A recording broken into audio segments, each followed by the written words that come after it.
welcome to Directly to You, the 68th episode of that. I mean, some might say the 67th episode because I wasn't here for the last one. So is that really how that works? Usually, when somebody's not on it, that means they died. Directly to You died last week. Oh wow! How does that make me feel? No, it's fine. It's fine. I died last week. It's cool. There's a story behind that, but we'll get to that after I see how you guys doing. How you doing, Parker? I'm doing great. Very excited to. That was it. You guys don't need to hear from me very much. I'm excited to have our friend Max on. How are you doing, Max? Hey, yeah, I'm really good, thanks. Yeah, I'm glad to be. Segue into that. You stepped all over it. do you segue? Pretend I'm not here. Do you segue now? Parker already messed it up. You're welcome. Also, here is from LootPots. I mean, you came back from the dead. I need to sabotage you a little bit. So sure, you're trying to kill me all over again. Yeah, it's true. But yeah, Max is here. He does LootPots stuff. LootPots is like, do you guys do like general gaming stuff, or is it mostly Nintendo? It's literally all Nintendo. Yeah. Okay, so it's just Nintendo. Web. Yeah, we literally do like reviews and news just for Nintendo. Okay. There's a YouTube channel and stuff too, but I'll do some plug-in later. You know, I'll fit it in. Okay, sounds good. Nice. So, what are you guys playing? Do you want to do housekeeping stuff first? We could do. AJ, you died. You forgot. I have done it. All the things. Works best at the shop, doesn't it? Housekeeping stuff. You know, if you like this channel a lot and you want to help support it, you can go to youtube.com/fanatics4 and click the join button and become a member for $4.99. What do you get for that? You get loyalty badges, emotes, gaming time with us from time to time. You get Switch keys. It's a great time. It's fun. It's great. You know, also still working on Twitch. That'll become a thing eventually if Twitch answers emails. But did you get any traction from? I saw you retweeting. Zero traction. But you've had like Bob retweet it. Like, I mean, I with all my polling power retweeted it. Nothing seems to be getting done. Like, it's crazy. Yeah. Twitch is garbage. Maybe that's why we're not going to help your case, is it? I've been very transparent with my disdain for Twitch even before all of this. Maybe that's why. But yeah, that's it for the housekeeping stuff. What are we playing? Yeah, I'll go ahead and go first, just because why not? I guess. So we'll talk more about one of the games that came out that we've been playing some, but I've also been playing.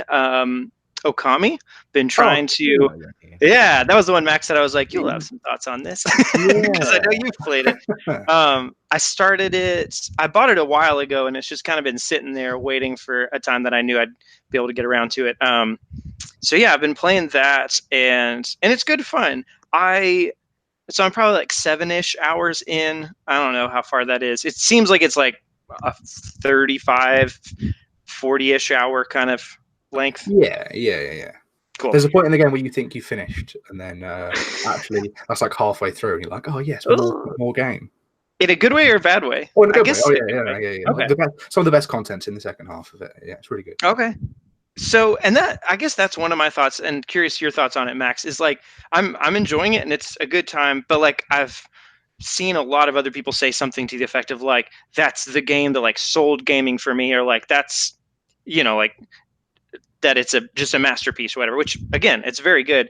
But like so far, I haven't really hit the point where I'm like, yeah, it's definitely a masterpiece or anything like that. Like right now, I feel like I could kind of just put it down and not end up coming back to it and be fine with it. I'm sure that's blasphemous. Well, I actually I played about 13 hours ago, so I never played it on the PS2 or Wii or same. When it released on PS3. Any of the new releases, when it came out on Switch, I was like, yeah, I'll pre-order that and I'll get that now. And I played about 12 hours of it. Like I was just sitting at a friend's house. He was playing RuneScape on his phone, so I was like, I'll play something that I can play, like whatever. Classic. And I played about 13 hours of it just sitting there, and then I just didn't play it for about 3 or 4 months. And I sort of picked it up a couple of months ago, and then just like burned through the rest of it, and I was really into it. It's one of those games where it's kind of like a Zelda game. I mean, it's very much set up like a Zelda game, isn't it? Dungeons and big open world. But I like sort of finishing things and like having little things to finish. It's a gorgeous game, and it's got like a really good set of bosses, a really good soundtrack. It's definitely like up there, and it's definitely like playing it now. I'm still like, this holds up really well. It's not like a PS2 game where you're like, oh, I'm playing a PS2 game. It's like this could have come out this year, and I'd be like, yes, let's have it. So the comparison I hear a lot is specifically to Twilight Princess. Twilight Princess is one of my least favorite Zelda games. Because I always feel like I don't want to be this though. I want to be Link. Like it's not fun to play as the wolf. Does it feel better to control? I don't know if you transform in Okami. I don't know that much about the game. You are a wolf.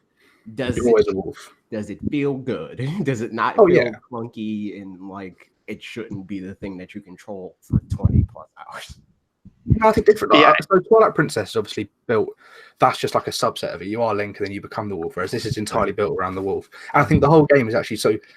The game originally started out as you just controlling the wolf. So like they had that nailed when they made the game, and it wasn't until later that all of the sort of paint stuff came into it and the art style all changed and things like this. So like the very core of it is controlling the wolf, and that's why it sort of probably feels really good because it's sort of built around that. Okay, I think I definitely agree with the. Even just like running around the world feels really fluid. The only thing that bugs me about it is the camera feels really slow compared to like the camera that we're used to these days. I feel like with like, I don't know, Breath of the Wild or whatever, like you can just like, nudge it a little bit and get some traction going. Whereas in here, I'm kind of like, trying to like, a bit over there. But besides that, like running around is just fun, and it's kind of like a Super Mario 3D World kind of thing where you get a boost after running a little bit. So like with that, it's like run, and so similarly here, and you can force the first boost, and then the second one is just like after you've been running for like 200 feet, whatever, I don't know. All of a sudden you start going even faster. So it's just fun to run around and traverse around. It's kind of like horse riding in Zelda games, I guess. But that kind of automatically, exactly. What do you think? So the only two gripes I really have with the game are one, the combat scenarios where like it just sort of forces you into like a little arena, as opposed to there being enemies around that you can fight, and like the things will chase you at night, and then you're just sort of forced into combat. That I didn't like, and also the cutscenes, they're so long. And they're really long. Text. And it's just like and like some of the writing's really funny, some of the writing's kind of like crude and a bit sort of like this seems really out of place. But like they're so long. It's a good story, but oh my god. And it's Hideki Kamiya, which I didn't realize beforehand, and it's just makes sense. I actually don't know if I've played I haven't played Bayonetta yet. I'll get around to that at some point. I know. Yeah. So but it just makes sense knowing it's him. But you're right, like the cutscenes are just long, and like you're right, they are funny for sometimes and here and there, but like it feels like it just kind of beats a dead horse a little bit too, where it's trying to give characters a lot of characteristics and that kind of thing. End up repeating them over and over again because it's who they are, especially the little Isun. Isun, yeah. So he's like he's got his things that he'll sort of repeat and say over and over again. Yep. Which is just part of his character, but there's a character you'll meet later on. They're talking about fruit from before, melons. You'll know what I'm talking about when you get there. I'm sure people that have played it will understand what I'm talking about. But not the French guy. No. Okay. No. I've met the French guy. That's about where I'm at. The mysterious French man. So, I've been playing it. It's fun. But the next game that I'm playing, we'll talk about in a second, but I'll let somebody else go first because we'll spend a lot more time on that one. So, Max, what have you been playing? Really recently, I've only been playing Harry Potter Wizards Unite, which is not really a Nintendo game, so I'm not sure how relevant it is, but I know you've played a little bit. I mean, it's related to Pokemon Go. It's Niantic, isn't it? So that makes sense. Cool, I can talk about it then. Excellent. Parker, you've played a bit of it. What I have played a bit of it. But a bit. Yeah, very, very much a bit. Like I've opened it probably fewer than 10 times and been like, there's a thing around here. So I haven't done any of the equivalent to like Pokestops or gyms or any of that kind of stuff. Okay. I don't really even know what those are. All I've really done is seen, done some spells on some equivalent of the Wizards Unite version of Pokemon Go's catching Pokemon, but it's, dispelling bad creatures, I guess, whatever. Confoundables. Yeah. That's the one. Now, are you a big Pokemon Go fan? Like you play Pokemon Go? I enjoyed it I was really excited about it before it came out. Just the promise of it and stuff. And I kind of fell off it. I haven't done a whole lot in it at this point. I had a resurgence in Pokemon Go. Do you play Pokemon Go, AJ? Yeah, I play Pokemon Go. Do you still play it now? Not really, because how I played it before was the same way I play it now, which is I have to remember that it exists. It's not like I don't actively go to do it. I'm like, oh, I'm here out in the city or doing whatever. So Pokemon Go's a thing. But now I just always forget. Like with the Pokeball Plus, Nintendo sent that to me, and I had to actively remind myself that you can put Pokemon in there, and very few times I've actually done it. So I didn't get a whole lot of mileage out of that. Yeah, so I feel like for anybody that uses like public transportation and stuff too, it's a lot more like, I don't know about beneficial, but something like that, where like you'll be more liable to remember it than, you know, I have a 35-minute commute to work and then I come home. Well, for the Pokeball Plus, yeah, definitely. But like trying to play Pokemon Go on the bus, that was a struggle. I was like, when I was taking the bus, I was just like hoping the bus would slow down in certain places so I could just spin the stop furiously, hoping it would come in. And like, so I played a lot of Pokemon Go. Like, I've got a group of friends that we go out all the time and play it, do all the community days and things like that. So when this came out, and recently I've sort of had this thing of Pokemon Go where it's like, what else is there to do but check for shinies and then click off if they're not shiny right now? You know, there's not any sort of good or, you know, decent new things. When this came out, I'm not a big Harry Potter fan, but I was like, it's something new. There's some progression to do. So I'm like level 18, which is like, I'm like the highest in the sort of 27 people I have as a friend group by like a large margin. I'm like going out and playing. It's good to get out and play it. Like, it's fun. It's just, there's just not that sort of connection like Pokemon have. I can definitely see myself playing this in the summer unless they revitalize or do a new Pokemon Go event, and then I'll be like, okay, I'll come back to this when Pokemon Go's boring again. And yeah, I am enjoying it though. The thing for this, for me, that like didn't connect for Pokemon, because it's like when that first came out, and especially since like I was still going to college at Full Sail in Florida, and that's like obviously it's a school for nerds basically, so it's like everybody knows what Pokemon is, everybody's playing Pokemon Go, so it's like so many people would be like, yo, let's go do this raid, let's go do this gym battle, let's do whatever. So that was a lot more it was easier for me to get into, and it was something I would have did anyway because I like Pokemon. I've never seen a Harry Potter movie in my life. Have you not? So it's like, no. So it's like I care zero about this. Like when people were like, "Oh, this is coming out," I'm like, all right. I've definitely seen them all at least once. I think I might not have seen the last one, thinking about it, but I'm not a big Harry Potter fan. I'm really just in it for sort of like, it's like Pokemon Go, but I mean, you know, there's new things to find, and it's not the same stuff I've been looking at for the last. I've completed like the Gen 1 decks in Pokemon, Gen 2 decks. I've got everything but the regionals in Gen 3. I can't be bothered to try and sort of find the really rare Gen 4 one. So it's like, what am I going to do? You know, right? And I have to be constantly playing something on my phone, otherwise I'm not a human being. So I have to have something to do. So Harry Potter is. There you go. Just scroll Twitter endlessly like I do. Oh, I do that. Sometimes I close Twitter and then reopen Twitter immediately.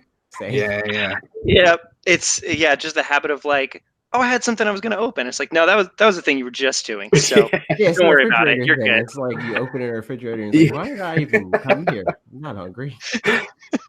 3 o'clock every day I open it just because that's when things happen. That's when people start waking up. Nintendo starts tweeting. News starts happening, and it gives us something to do, especially when like it hits 3 o'clock and then things just popping up in the LootPots group, and it's time to start writing things, or not if you need to be at work. So yeah, I've been playing Harry Potter. And I've also been playing Bloodstained on the Switch. Now, this is a game I've been really excited for ages. I'm a huge, I don't know if you know this about me, either of you, huge Metroid fan. I don't know if I've ever mentioned that or said it on Twitter. I really keep it. I keep it hidden. Seems familiar.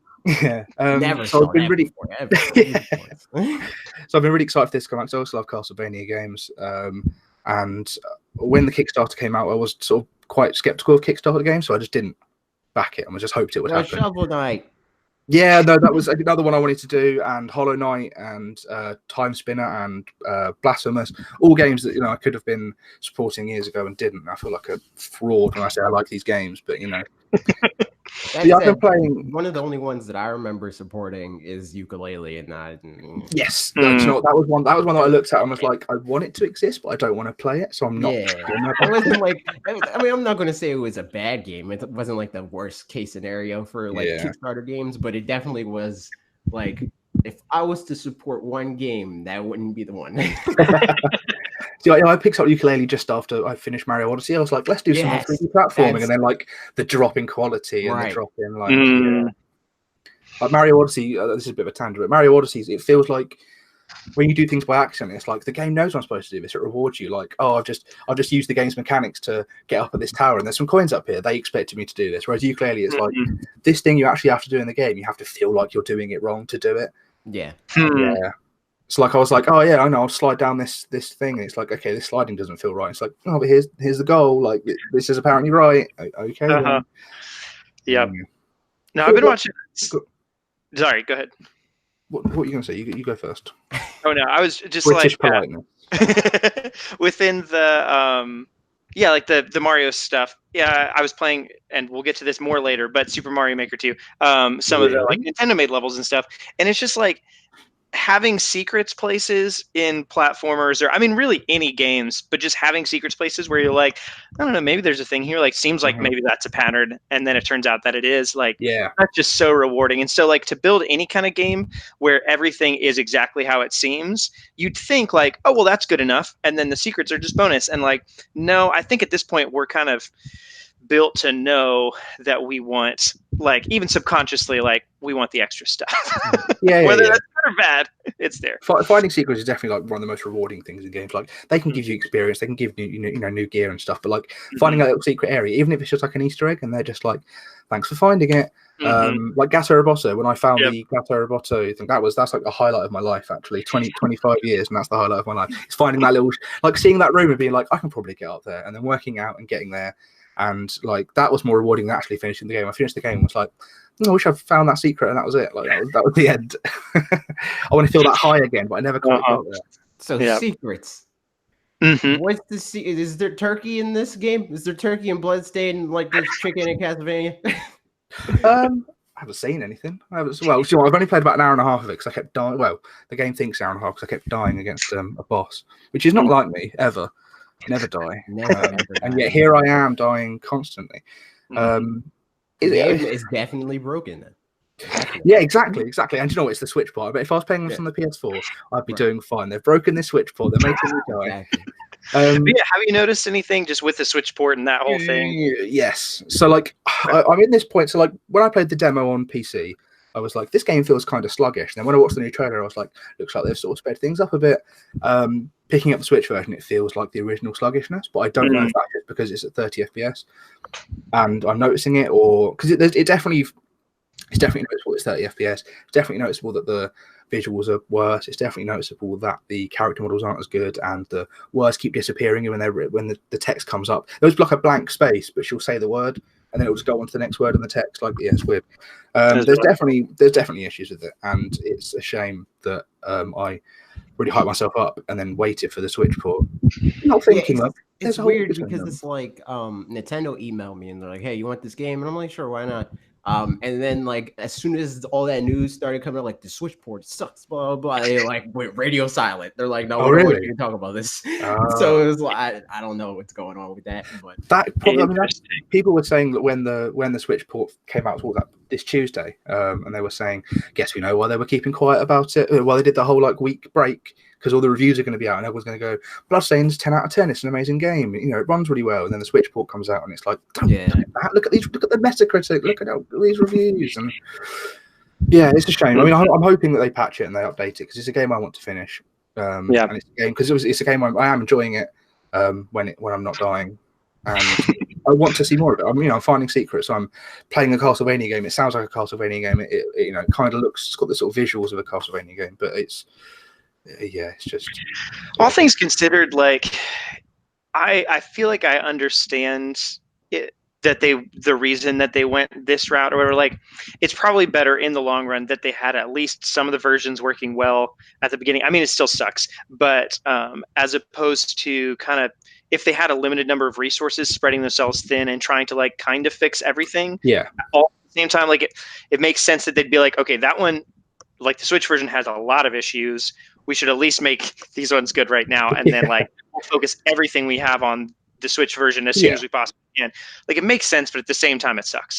Like, it seems like, I feel like if they were going to do that, they needed to like just delay it longer. Say, we need 2 months. Yeah, delay it properly, which I would have been upset by and probably would have bought it on PC, but then I probably would have bought it again on Switch in a fixed capacity and been like, yeah, now I can play it handheld, play through again. Excellent. Like, just to support them as well, because, it's good. It's a good game. It needs to be supported. I'm glad that they have outright said, after sort of a little bit of silence, sort of, what was it, like 2 days of silence or something like that? They were like, yeah, we know, we're going to fix it. We're going to dedicate resources to it. But they want to do it in chunks, which I feel is a little bit, I mean, it makes sense to get areas playable, but am I going to have to like play an area, save the game, and go come back next month when they get back to this area, like an episodic situation? Yeah, exactly. Yeah, but we'll see how it goes. I'll probably end up finishing it in this form and going, that was not a good game, wasn't it? And then not actually realizing how beautiful it is on other consoles. Other consoles don't exist, so what am I? Of course not. Obviously not, especially not after. Well, no, I'm going to talk about Cadence of Hyrule first. I've been playing Cadence. Oh, have you? Nice. It's cool. I like it. I don't know what Bob's talking about. Bob said it's not a good game. Did he? That was funny too. No, he was on. I think it was on the Wolf Den Live. But we streamed it on one of the Sunday streams. I'm just unsubscribing to Bob for saying that. Hang on a minute. Same. Yeah, I've unsubscribed from Bob many times for dumb things Bob says. But no, it's like I understand why he said, because he's not like a Zelda fan in the first place, and he's like, I don't even like this formula like played straight. I don't want to like have a spin on it, and that like in his mind slows it down. Where it's like, I wouldn't say it slows it down; it just changes the pace of it to be rhythmic. Yeah. It's not like it doesn't turn it into like a turn-based game, right? Like it just changes the pace. Have you finished it? No, I haven't finished it yet, just because so many other things in the interim between when I got it. Because I didn't get it at launch because I was like, I didn't know if Nintendo was going to send it or not. I remember you saying, do the whole thing. So I bought it after I was like, okay, this is within the span of time that they're just not going to send it, so I'm just going to buy it. So I bought it and I've been playing it like here and there, like getting through like bits and pieces of the game at a time. I feel like this whole Mario Maker thing's probably going to like kick that game down the road a little bit. You're going to lose all your rhythm as well. You're going to forget exactly how to play it. Probably, yeah. Because like I think that I'm probably not going to touch any other game, probably not even Smash Brothers for a while, just because I want to go deep in the like designing levels for Mario Maker. Yep. Good call.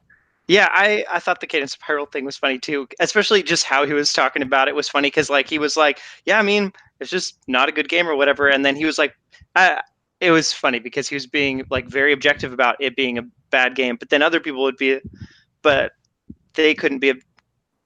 I don't know. It was just funny, and I was like, Bob's a big dumb. He doesn't know who I am, so I can say it. Yeah, Bob's. There you go. Yeah. That's but I mean, you got to be on the spectrum. You got to either know him really well or not know him at all. You can say whatever you want. If we were acquaintances, I'd be too scared. I don't want to get blasted. Yeah. Next thing there's a diss track on Wolf Den about LootPots, and it's all your fault. Oh, all things considered, though, even if like it doesn't take that long to beat one time through, like I still have no idea technically what my it just counts it, doesn't it? Constantly? Yeah, it's 28 hours. It's somewhere between 5 hours and 65 hours, and I don't know what it is, but whatever. But it's on the thing now, isn't it? The playtime. It is, yeah. But I started a second game as well, so I've got some in there. So it says 10 hours, but I don't know how much. I don't know.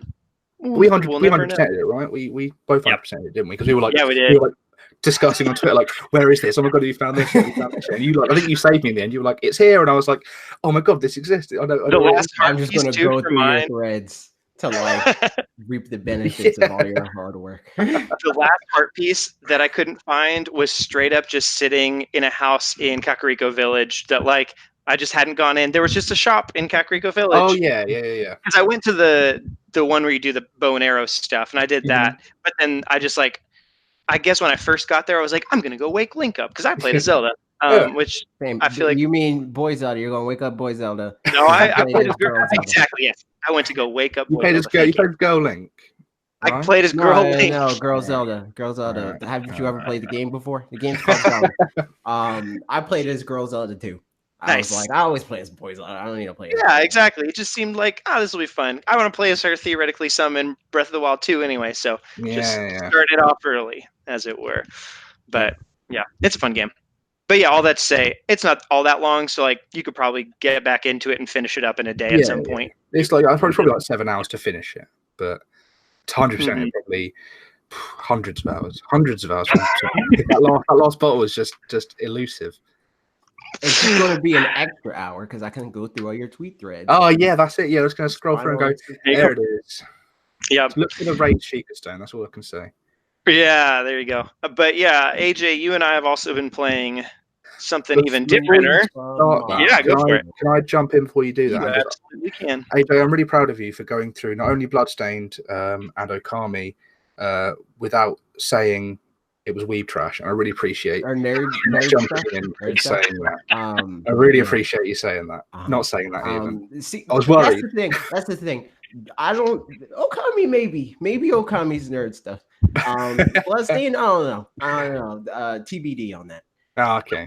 What's funny is a lot of times it'll be stuff that's like also because you watch a lot of anime and stuff, and it's stuff that's like more anime-esque or whatever. Although I guess it's more like the Sword Art Online version of anime as opposed to My Hero Academia or whatever. This whole joke started, and it's a joke. This whole joke started as because me and Bob were playing, or he was playing, and I was heckling him as is the schedule every Sunday at 8 p.m. Anyway, and he was playing Diablo, and all I can hear is the audio from his game. Like I'm not looking at the gameplay, I'm reading the chat, and I'm listening to him play the game, and I hear like some fantasy, like like the old timey like fantasy like accent in the game in a cutscene. I was like, "You're going to go to yes, 100%. And I was like, this sounds like some nerd, right? And everybody in the chat at first they were so angry, like they were very mad, and they're like, "You run a video game channel and blah blah." I'm like, the joke is like way up here. You leave like hang alone. I'm like, that's the entire joke. But then it went even further because they're like, what about Pokemon? I was like, yeah, Pokemon, it's on a much lower tier of nerd stuff because literally everybody knows what Pokemon is. Normie stuff. Pokemon's the most normie thing in the entire world. Exactly. Like if Pokemon's nerd stuff, then you're talking about like Avengers is nerd stuff, and it's like everybody watches that stuff. Not anymore. Yeah. It's just like exactly. you get to a certain point where you pass the threshold. And Diablo is squarely within the nerd stuff. The battlefield's definitely changed. Yes. So all that to say, no. Bloodstained, that's safe TBD. I didn't play it yet. I need to hear the dialogue. But Okami, nerd stuff. Go for it. Go for your whatever. Go do your Mario Maker now. Yeah, there you go. AJ, what do you think? You gotten to play it more than I have so far. I played so last night I played some just regular Super Mario Bros. World, whatever. New Super Mario Bros. U Deluxe. Played some of that, and then at 11 p.m., friggin' Mario Maker 2 showed up as playable, and I played it for like an hour and a half or so, and then I went to bed because I had to go to bed. And then I played it a little bit more today. I did not do that. So I was watching Bob stream it because he's an illegal. No, he didn't. He got it from a store that broke street date. So he's been playing it since like 8 p.m. Eastern. Was the online stuff available at that point, or was he just building levels and whatnot? Oh, he's not going to build levels. We're going to get into that. Well, he might build levels here and there, but not like I'm going to build levels. Dang it. That's right. So yeah, I was watching him play it, and like dang it, Bobby. That applies for him. I said, dang it, Bobby. That's true. I wonder how often he gets that. Yeah. So I was watching him do a lot of like the online multiplayer stuff because I was like, I want to try that, and then I saw how laggy that was, and I was like, I'm not even going to bother. I saw him do the story mode, and I was like, there's no point in me doing that because he just played through a lot of it. I don't really care about that. So it's like I want to do. Because I know we're both going to make Mario Maker videos. It's going to happen. So I want to do something that's like distinctly different from what he's going to talk about, what I feel like most people are going to talk about, and that's the playing aspect of playing Mario. So I want to get heavy into making levels and not like on like the sort of thing of like, this is impossible. You'll never be able to beat this level, but like well designed. Right. So like challenging, hard, but not impossible. So I wanted to do like this whole process of like looking through tutorials of like actual like level design, not just like how to build levels in Mario Maker and like that sort of thing, but like look at like how level design is done. Watch videos and like do all that. Interviews if I can find them. Yeah, 100%. Yes, this is nerd stuff. So yeah, I wanted to like go and look at all that, but for the first level, I wanted to see like, okay, but like, what can I do? Just knowledge of like playing games. So I spent a really long time like thinking like, okay, how am I going to make this level? What elements am I going to use? Because like I don't want it to get like too out of like if you look at a Nintendo Mario level, they're not going to have like 14 different kinds of enemies there. It's not going to be like all these different types of blocks. Like they use like 4 to 5 elements max. And that's like the entirety of the level. So I wanted to think about how was I going to do that and then make that challenging and cohesive. So I spent a long time on doing that, and that level's up if you want to play it. If you want to play it, the code. Well, I think I might. On my Twitter. Nice. It is dumb. Apparently, you can't. There's like some kind of weird limitation-y things, like you can't just 32 levels, I think. Yeah. Well, so I was gonna say, like, even the friends thing is just a little bit odd, where like you can't, like. Well, Max, you're not apparently going to get it, so never mind. But like AJ and I are friends. It's your job to convince me, right? Oh yeah, exactly. Do it. Do it now.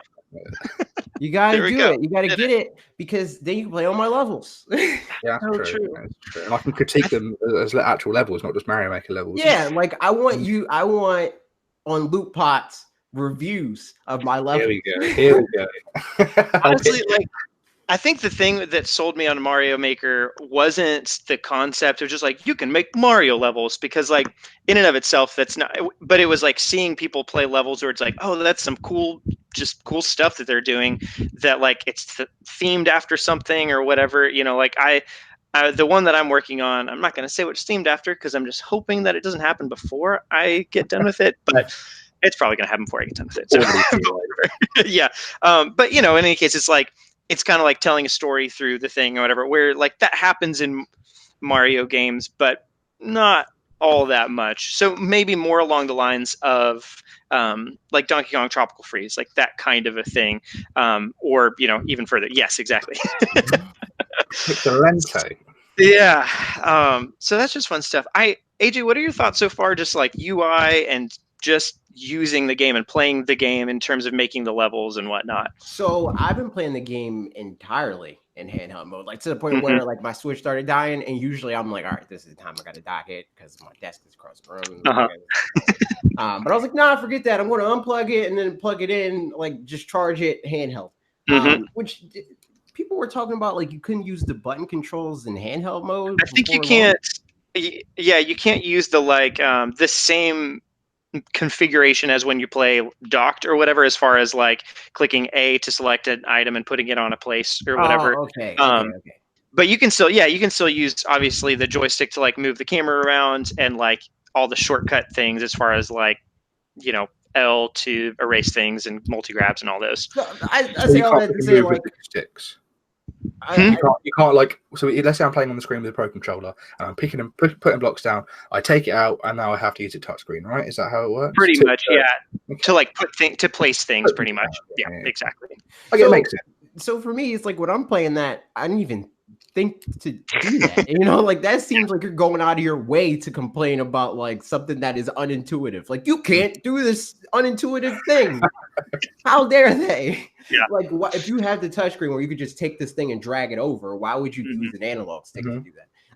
And that's why I deliberately went for the touchscreen, because I don't want to use the analog stick to move one thing from one point. And especially since it's like you go like you'll do something and you're looking at like Mario's after image to like get it to like exactly where they have to be to land this thing. And if I have to like do that every 3 seconds with an analog, like, oh no, it needs to be moved an inch to the left. Yeah. I don't want to do that with an analog stick. Yep. If only they had a second screen you could hold in your hand. That would have been brilliant. It would have sold hundreds of millions of units. So many. It would have honestly sold a console no matter how badly marketed the console was. Yeah. Really, when you think about it. But it could have been named anything.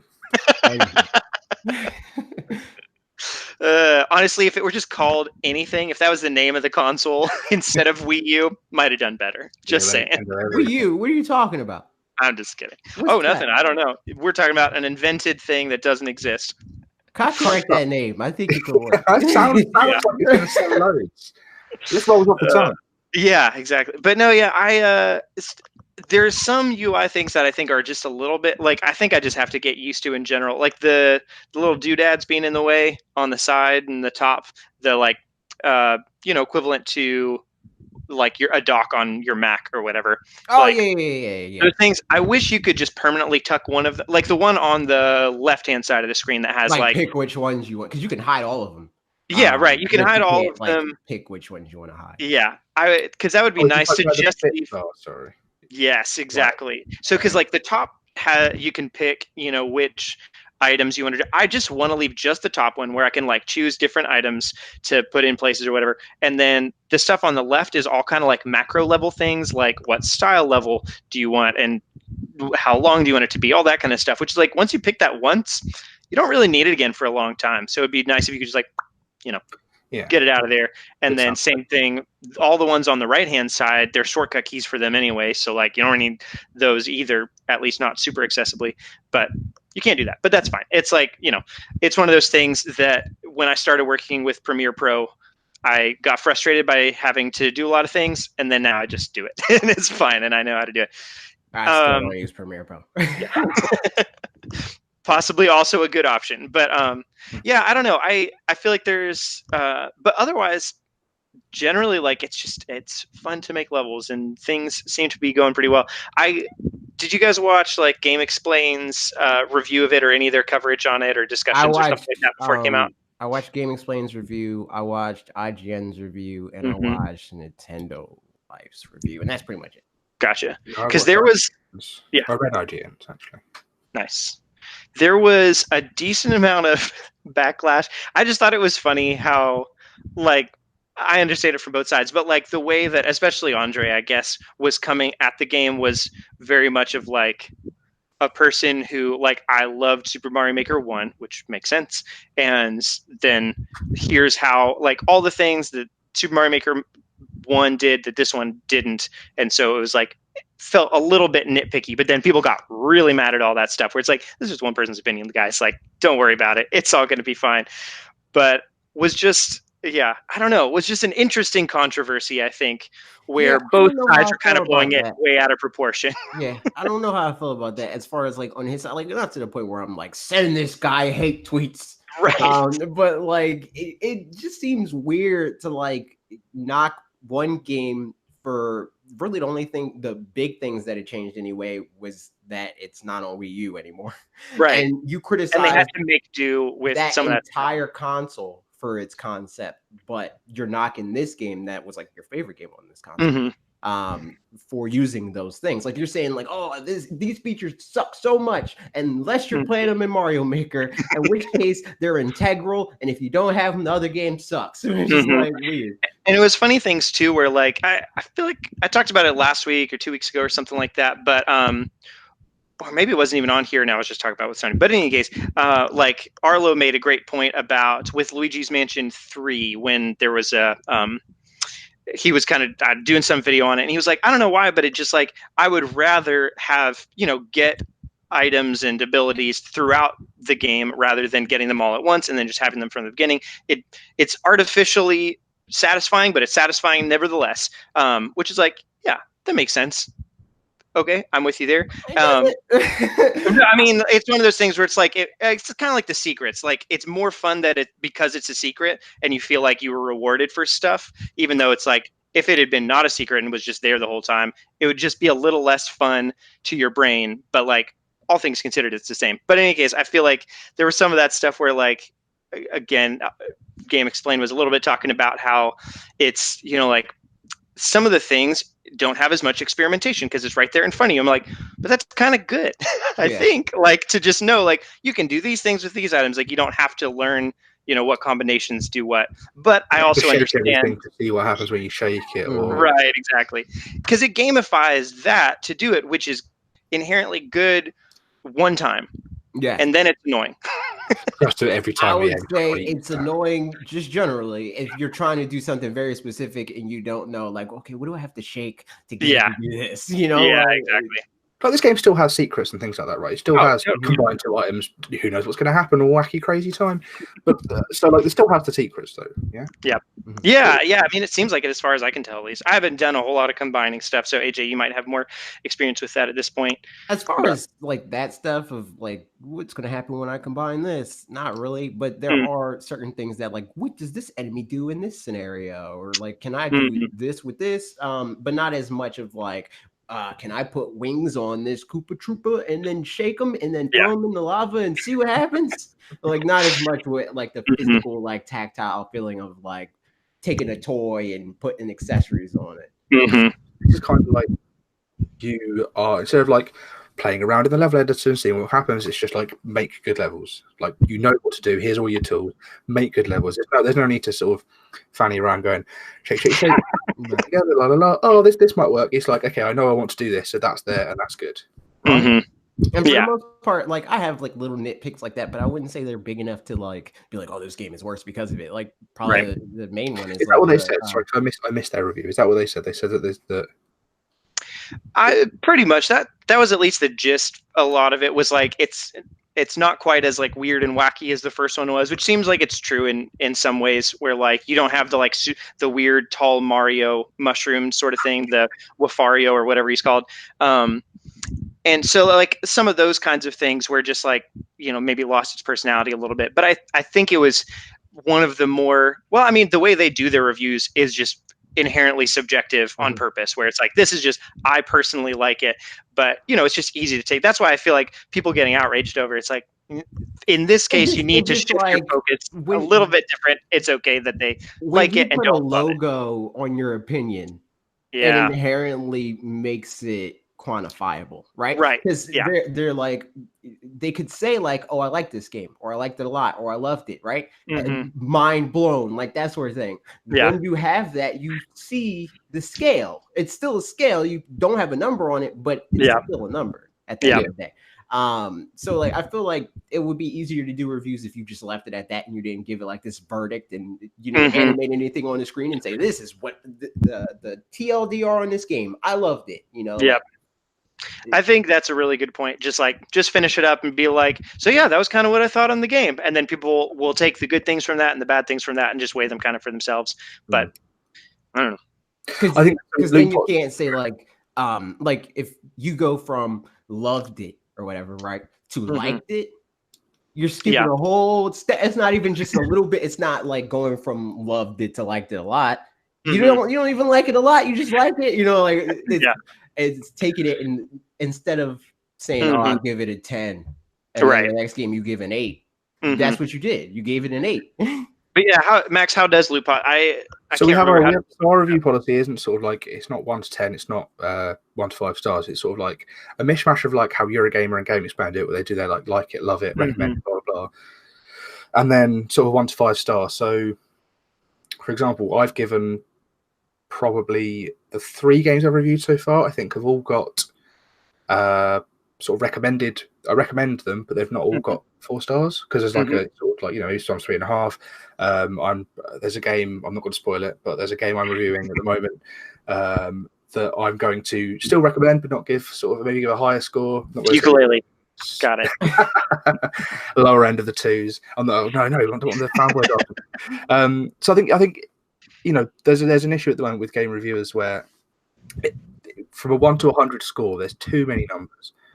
It needs to be simplified, and you need to also be able to not rely on a number and also have something to say about it that isn't a number. There's a lot of like, haha, I saved you a click, it's 9.5. Yeah, but how did you get there? How did you get to 9.5? And also, I mean, it's, you know, should be just assumed not the same games are going to be fun or good for everybody. Like understanding who that, like somebody who follows you on Twitter would know these are the kind of games that Max likes, and they can kind of go off of that at that point. So, you know, if if on the other hand they're like, man, I hate anything Metroidvania and I hate and then they see a review of yours, then they might have to take it with a bit more grain of salt for themselves personally because they have bad taste in games. Yeah, exactly. So I don't care what they have to say. If they don't like Metroidvania, it's like, I mean, right. it's basically the same thing of like me being like, Fire Emblem, you take that. Because it's not like my opinion on that is not valuable to Fire Emblem fans because that's some nerd stuff. I'm not on that. I'm not on that train. You know what I mean? Yeah, I do know what you mean. But yeah, all in all, Mario Maker 2. I mean, I've played it for less than 3 hours, but how dare you? How dare you? You know how many hours it's been since the game went live? You know how many hours you could have put? I've been working almost all those hours. No, I was sleeping. You got 2 hands. You got 2 eyes. Make it work. But yeah, I think that's anything else you guys have been playing. Nope. Cool. No, not at all. I gotta get back to Pokemon at some point. True. What Pokemon are you playing? I know this. Yeah, I knew this. I knew that. I do listen. I promise. What made you go back again? I just wanted to fill out my Pokedex, and then they were like, "Hey, you might not be able to do that." I was like, "Okay, I can take my time then. I don't have to rush it." Indeed. Well, let's see. So that's pretty much what we've been playing. Good stuff, guys. The next bit. So Max, you wanted to talk about this. And I think it's probably some once E3 finishes up, everybody's talking about all the stuff we saw at E3. But pre-E3, we talk about all these things like maybe we'll see this, maybe we'll see that. And then until you pointed out this topic, I was like, yeah, we don't really talk about at this point. Like, okay, we didn't see this such and such. Why didn't we see it? When will we see it? Or I don't know, any of that kind of stuff. So yeah, interesting topic. So I don't know, say some words. What were your thoughts on why to talk about this in any case? So there's a lot of stuff that we didn't see that like I kind of expected to see. Like, obviously, there's like 2 distinct sort of paths you can take here. It's like stuff we didn't see but we know exists, and then stuff that we have been like maybe hinted at, or people have been like, "This is definitely happening," and then it comes, and then nothing happens.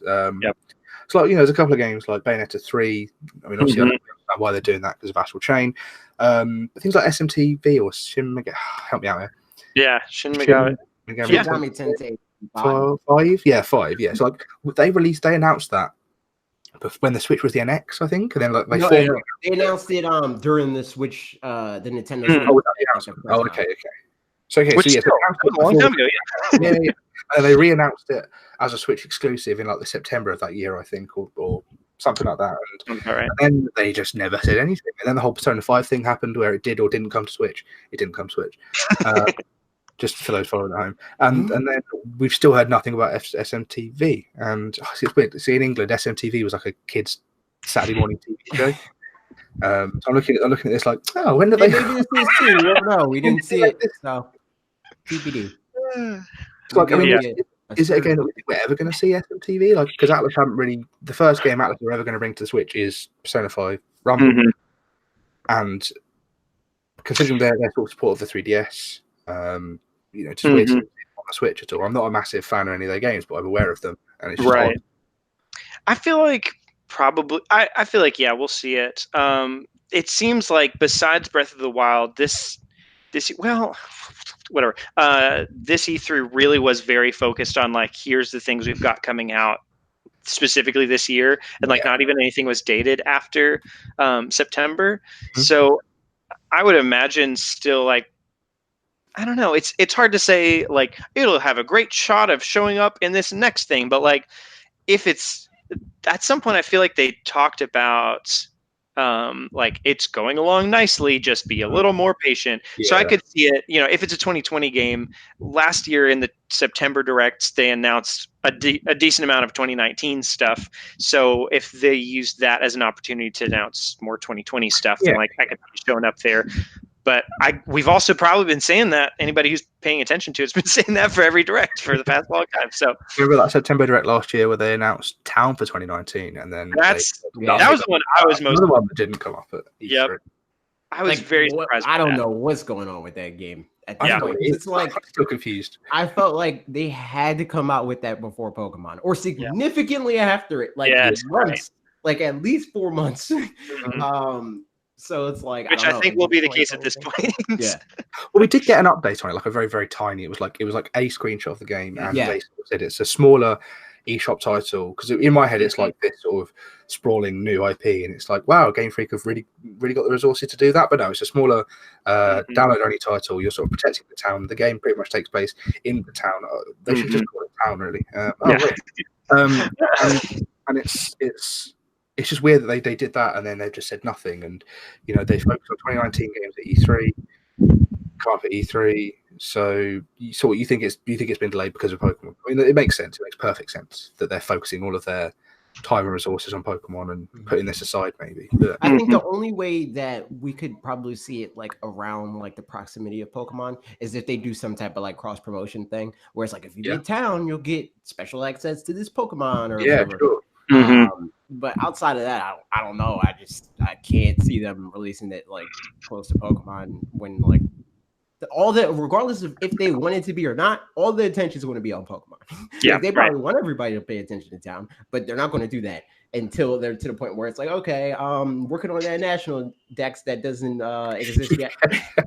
What I'm most curious about is why, if they weren't planning on releasing it in like June of this year or like early this year, obviously they knew Pokemon was going to be in November. Like that's just a given. Yeah, we do. Yeah, if they weren't planning on doing it so early in this year, then why'd they announce it for 2019 at all? Yeah, like with a project name as well.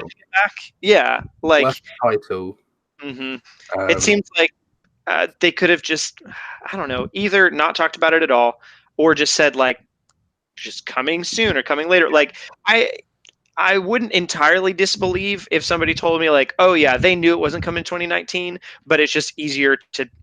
They knew there was enough stuff exactly. They knew there was enough 2019 stuff that we wouldn't be bothered by the fact that it was moved. So they just went ahead and said 2019, even though they knew that wasn't going to be the case. I feel like with the Switch more than any other Nintendo console, they've done a lot more of like, this game's now in development. Don't worry. But I think that's to sort of put people off. Maybe people realize that don't worry, these games are coming. There is going to be stuff in the future because of I think it's like sort of doubling down after the Wii U belt and braces to be like, I think it's Sony's fault. Because they do their really early like schedule. Yeah, and it works. It works. Oh, yeah, them being like, hey, Death Stranding, this game is coming out one day, you know, and then we see it 4 years later, and it works. You know, we saw Horizon Zero Dawn 3 E3s in a row. We saw like 4 E3s in a row. We saw God of War like 3 E3s in a row. And it just, they just keep building up the hype, and I guess, you know, and I feel like it's interesting because I feel like they do both sides of it, where they'll do like very immediate stuff and very far away stuff, but not. Okay, they are still doing some in between, I guess, because stuff keeps being delayed or whatever. But mostly does. I feel like immediate. Yeah, besides the Wilds, Metroid Prime. Usually like when they do stuff that's like.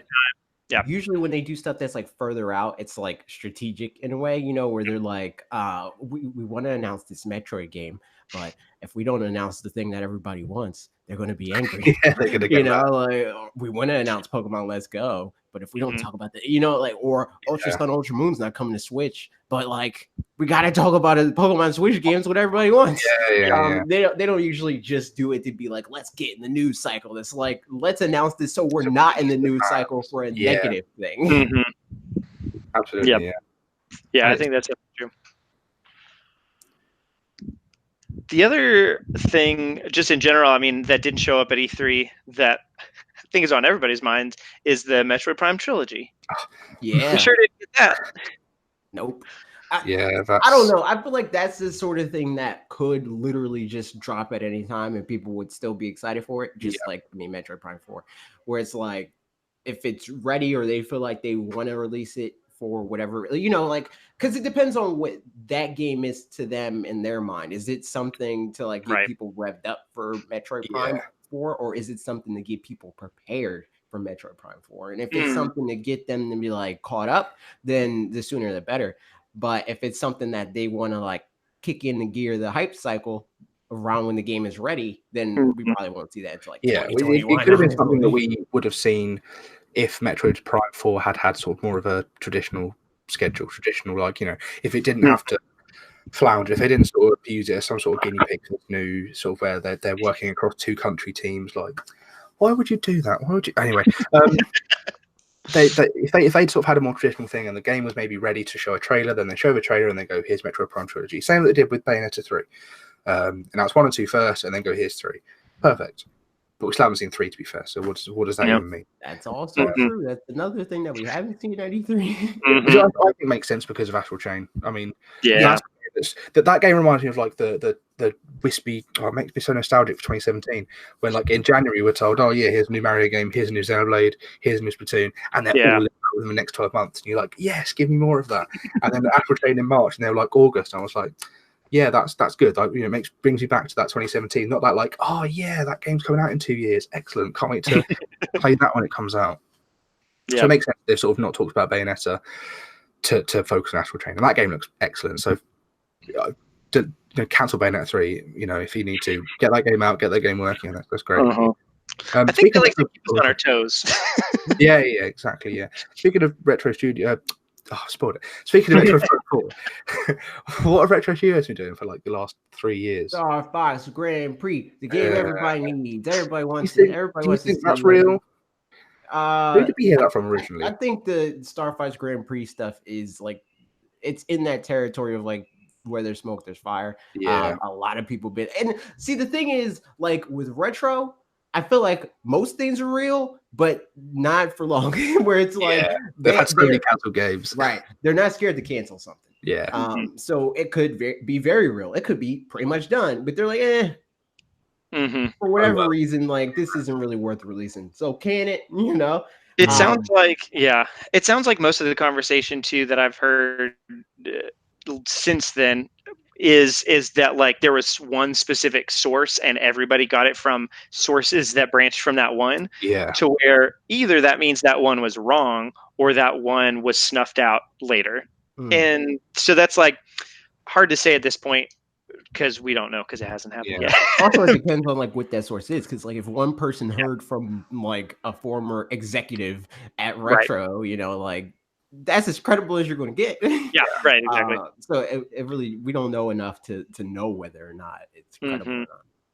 Yeah, but like there was that picture when Reggie retired. They gave that picture. It had the sort of picture of Samus. It had the picture of Donkey Kong, and then it had that random little robot guy. And like, that's another thing that had people being like, "Oh yeah, probably this is real," because it looked because it could be like, I don't know, it could be holding a flag or something like that, or you know, just you know, Project, what was it called? Shield. What was the one?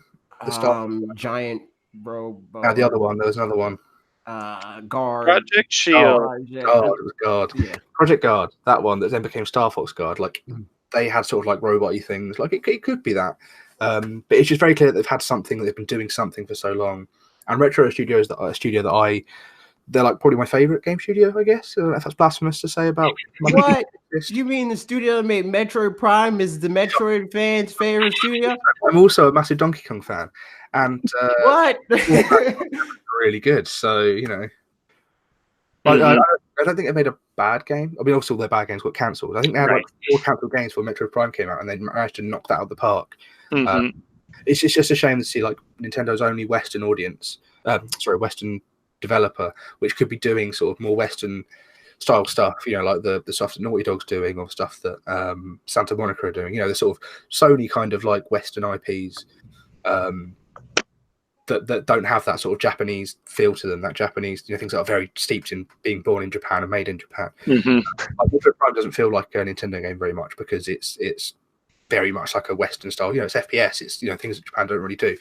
It's a shame that we're not getting more stuff from them because Tropical Freeze, like they did such a good job of that game and then fell silent only to it looks like they spent some time putting Funky Kong in Tropical Freeze, but like, is that a good use of their time? Could the B team not have done that while they made, like, I don't know, Federation Force 2 or something good like that? You know? I think whether it's retro, or whether it's Star Fox Grand Prix or not, I do feel like we'll see, and I feel like it very well could be. I feel like we're going to see whatever their project is, honestly, because of that thing with Reggie, the picture, because like it's obviously covering something up, whatever that thing is that it's covering up, and that would just be like too much of just an actual tease that's like that many parties had to be involved in to be like that. Any one of them would have been like, nah, come on, let's not do that. Like that's that's just too much. Yeah. So I feel like that's, you know, and the Mario statue just placed just where it was to show that there Just was covering like his little hand, a little thing. Like, yeah, the post if there wasn't like a yeah. So, but yeah, I could definitely see it be Grand Fox or Star Fox Grand Prix, and if so, again, like we were saying, with, I mean, I think we would have expected to see it this E3, but it makes sense that if they were, I mean, with all the stuff they did, I am not surprised that we didn't not see anything Where else. do you put that game, right? Yeah, Like, right, exactly. If it were to come out this year, what is a good time for that game? Yeah. But I was saying, I remember in January, it was either on Twitter or Reddit. I did like a bit about like people were crying like, why haven't we had a January Direct? Where are the games? And it's like, have you seen the 2019 release schedule? Like, where are they going to fit the games? And then March happened, and they released they announced like 4 more games, and I was like, oh my god, okay, there is space. There is space for this. But like maybe the schedule, like having games like Astral Chain that have come out of nowhere, and having things like Cadence of Hyrule, and you know, they're not big games on the scale of like the big Nintendo IPs and things like that. Having them slotted into 2019 might have pushed some games back, or even pushed their marketing schedules back. So there could be like Star Fox Grand Prix could be a game that's ready now, and they're like, well, we don't want to start talking about it until it's ready to come out in 2020, and you know it slots better in there because there's other stuff coming out, and you know, so maybe it's something we could still see whatever they're working on. But I've been saying that for every single game. I know retro could be retro. It's just an interesting predicament where like I feel like it's the opposite of what the Wii U had, probably, where with the Wii U I'd imagine they were like, just get stuff out like as soon as we can. If we've got something ready, we need to like put it out. Whereas I think more than ever, like Yoshi was ready in December and they didn't put it out till March. And then it's not been a slow year. It's been a slow first half of the year for like Nintendo first party games. That's just like Nintendo.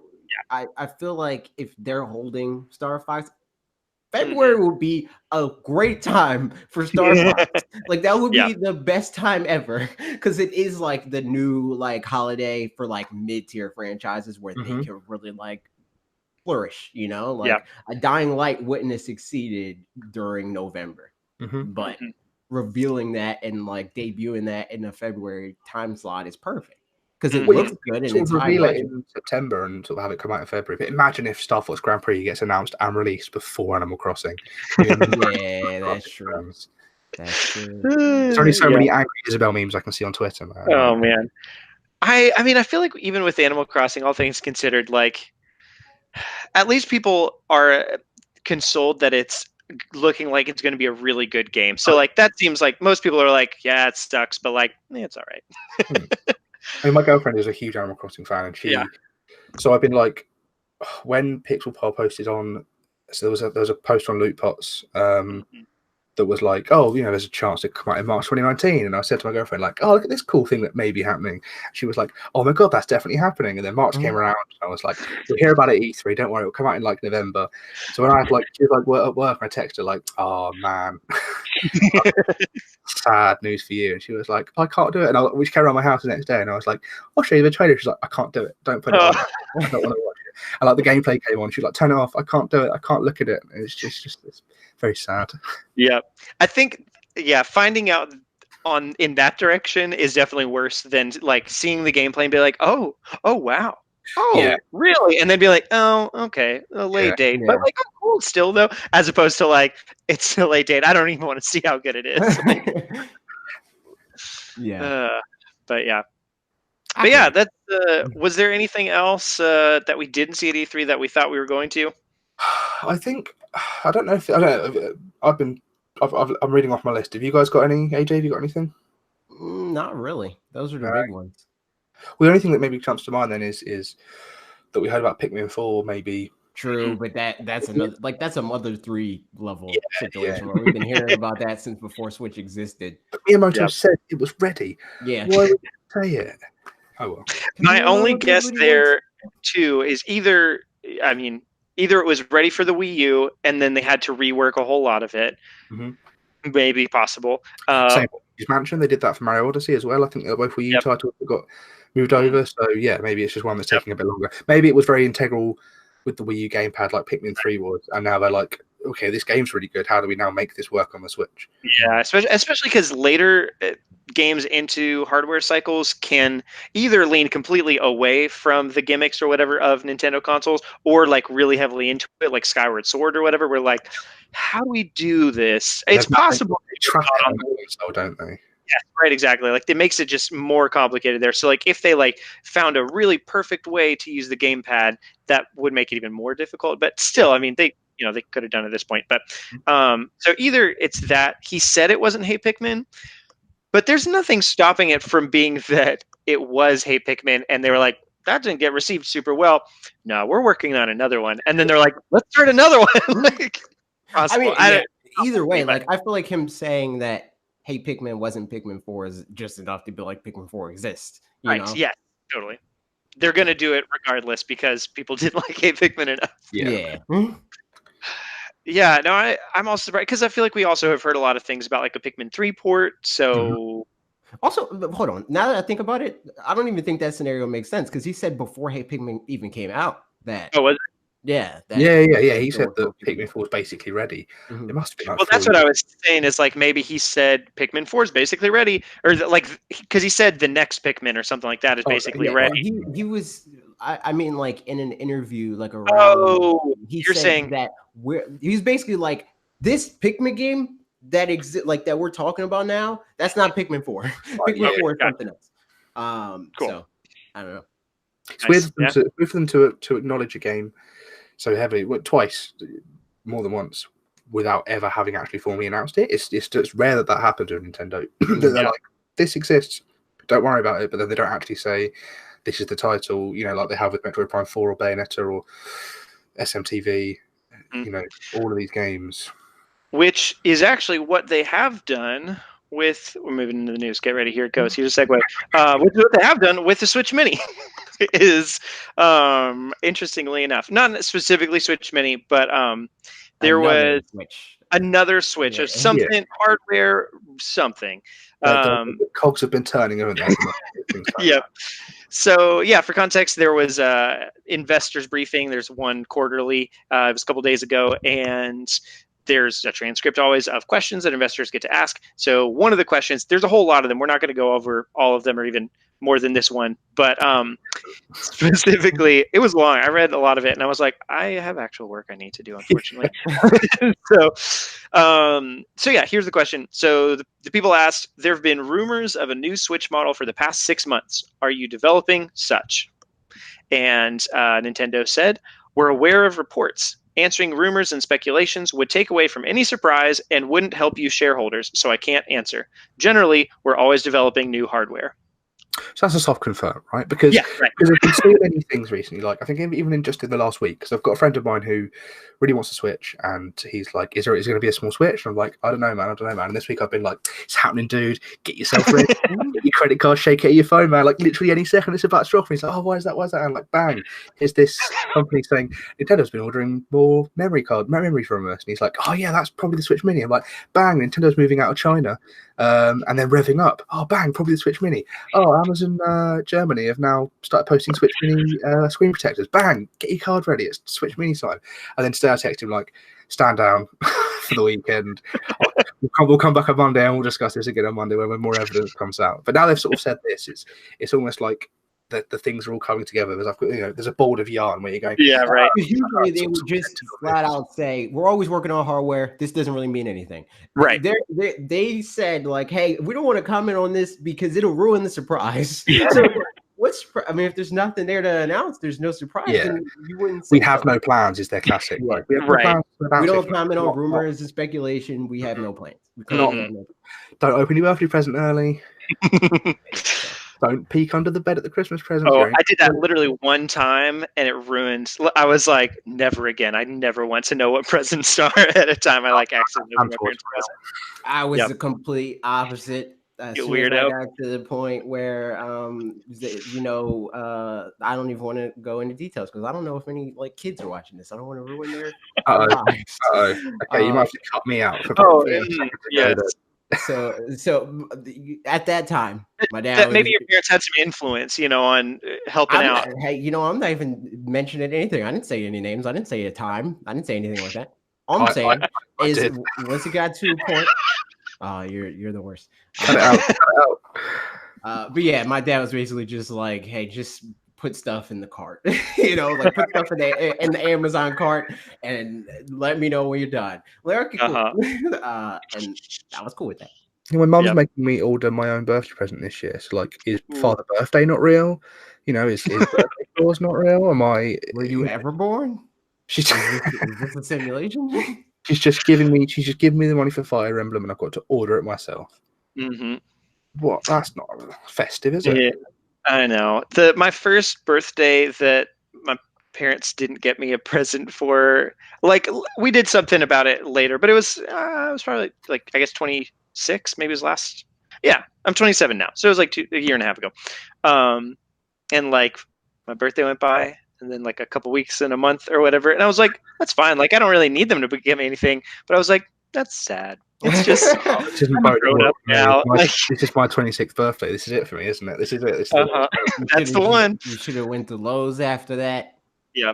I also live like thousands of miles away from my parents, so then like the next time they saw me, which was several months later, like we did stuff of some sort. So, you know, that was the thing. But it was just like, I'm growing up. It was like the first summer that I had to work and like didn't have break for, you know, school and whatever. So sad. I was like, everybody else was like going off on summer break and having a good old time, and I was like, I've got a job. Rip, dude. Yep. But yeah, so Switch Mini rumors. I'm with you guys exactly. Like this stuff, it just seems like it's like very wink, wink, nudge, nudge. We don't want to say anything. Like, shut up. We're working on it, guys. You know. But it's real. Just let us do it. Like, let's do it in right. our own time. Stop trying to. If you make us rush it, it's gonna come out bad. And I think you guys move over. Sorry, what?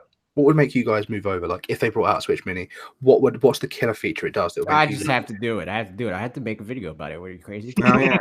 Oh yeah. Would you get it like hashtag product by Nintendo, hashtag product given, hashtag probably? But even if I didn't, I would buy it. Just like Mario Maker. See, Mario Maker's weird. Because like looking at it, it doesn't look like a whole lot of brand ambassadors got it. And I emailed them. I was like, hey, what's up with that? And they're like, oh, we can't accommodate that. I'm like, okay, I'll buy it. So I just bought it. Interesting. Yeah. I wonder why that is. Maybe they're trying to inflate their numbers. Maybe they just know, like, hey, we don't need. Yeah, right, exactly. If you're gonna buy it, you're gonna buy it. I mean, that's a good point. Is like Mario Maker is a more, you know what you're getting into to a large degree, and so like if you're like, oh, let me try out this game that I don't know if it's the kind of thing I'm gonna like, there's a good chance that you'll be like, I don't like doing any of these things. Theoretically, I guess it could also be the whole creation element of it. They didn't want to give like too many people the creative tools for them to sort of make all the good stuff, or even like do it all wrong, and then they review it and are like, too many people are like, this doesn't make any sense. But the people that covered Mario Maker 1 and played Mario Maker 1, maybe they sort of picked and chose who got it. Yeah, maybe. I don't know. Maybe I don't know how it works. I don't know how it works either. You know, I just say, hey, can I get this game? And then I'll wait for the yes or no. Yeah, but no, good question. I don't know. As far as the Switch Mini, like I suspect probably what'll happen is I'll get a Switch Mini for my wife, and then I'll still have this one. You give her this one. You keep the Switch Mini for yourself. No, that's how you get in the doghouse. You know. Because I think I don't know. We'd have to see, because she actually might play more handheld or more docked than like I play handheld a good amount, whereas so far she's really only mostly played docked. But I think that's also because she feels like it's more mine, and like only recently have we gotten games that's like, oh, this is like your games, because she just wasn't interested in a while, and then she was like, I want to play Yoshi, you know. But still, I think like the physical thing, she kind of feels like, you know, it's not particularly hers, other than the Joy-Cons that we got her, so she plays on those. But I suspect probably if we got her a Switch Mini, that she'd play it more, but maybe not. I don't know. Just don't talk yourself out of it. There you go. Yeah. There's a reason. There's to buy one. Buy it for Ashley. Call it a day. There you go. Straight up bought my girlfriend a Switch because I wanted her to play Stardew Valley. I don't think she wanted to play Stardew Valley. I wanted her to play Stardew Valley because I knew she'd love it. And I was like, here's this. Like, play this game. You're going to like it. And she did. And she loved it. And it was good. And she plays it more in handheld than anything else. But I don't think she would upgrade. I mean, probably have to. I wouldn't upgrade for her, but I'd upgrade myself. Absolutely. I think the Switch more and more has become less of like when it first came out. I was like having mates round, handing the Joy-Cons around on rooftops. Really dangerous. Right. In the UK. We're scaling rooftops. We're doing we're doing like Switch adverts. It's all good. And then more and more recently, it's become more of a personal device where I'm just sort of like playing it at work, playing it at my girlfriend's house, playing it on the TV. But like for myself, I'm not handing Joy-Cons around and slipping them into various controls and placing them in different places. So I feel like if they can do a Switch Mini that fixes some of the issues that I have with the Switch. There you have issues with this. Perfect. See, this is why we're not affiliated with Nintendo because. No, I give my fair. You know what? If we're talking about 3DS, nah, the Switch, perfect. See, for me, it's like my Joy-Cons are creaky. The battery. I replaced so many Joy-Cons already. I've only got the 2 pairs, and the newer pair is one that's actually more broken. But like, I'm looking at my Switch now, like I can't mean to you, but I need to. The screen was a bit better, maybe the battery life was a little bit better, which doesn't really affect me that much. But like, if it was a feature of the Switch Mini, if they were like, we managed to dense it down, we've got a more efficient chip. The space where the Joy-Con batteries were is now normal battery. We just fit more battery inside it. Just a bit better. Then I'll be on it. I also think like something like an OLED screen would bring me over. Bluetooth, little features, just little things that make the Switch that exists now a little bit better and more of a device that I can have in my hands like this in one piece. But it also needs to dock. That's the one thing. But if it doesn't dock, then I'm sticking with this because I need it. I need it to dock. I use it as a Switch, but I don't use it as a Switch and then you take the things off and you wave them around. No, I fully agree with it, especially the battery life thing. That's one of those things where like I don't really think about it being a big deal most of the time, but then when it is a big deal, it's really a big deal and it's annoying. And so like I'm going to be flying to Belgium in October, and that's a long flight, and it actually doesn't matter anymore because flights now have chargers in there anyway. So that's true. We good. It's going to be all right. But still, someone at work who plays Final Fantasy under his like little screen thing, Joy-Con sort of beside his keyboard, so it looks like he's just doing some work. just out of view, and he sits there playing Final Fantasy. And like yesterday, his Switch was like plugged in over next to sort of someone else's desk. And I was like, "What's that doing here?" He's like, "Oh, it died, so I have to charge it." And it's like, "Oh, that's a shame that playing Final Fantasy. What's he playing 9? So the game that's that old, it only lasted him a couple of hours. Maybe he's just not charging it and he's an idiot." But I want my boss to this because I've just really just rattled him out playing the Switch at work. Just use the wrong name. Say it's Frank. George. Hey, I was going to say Frank. I was look at that. Frank is very close to his actual name. His name is Frank. Then that's his name. Man, that's really funny. You can't do too far because then it's obvious to him. Yeah. Okay, that's true. It's Derek. Yeah, it's Derek. So all that stuff, it's interesting. When do you guys, last question on the Switch Mini before we move on, when do you guys expect that we'll just see it announced? Let's pick a day right now. You got to stick with it no matter what comes out. This is our official guesses. August 12th. I don't know what day. I meant to say announced is what I meant to say. Okay.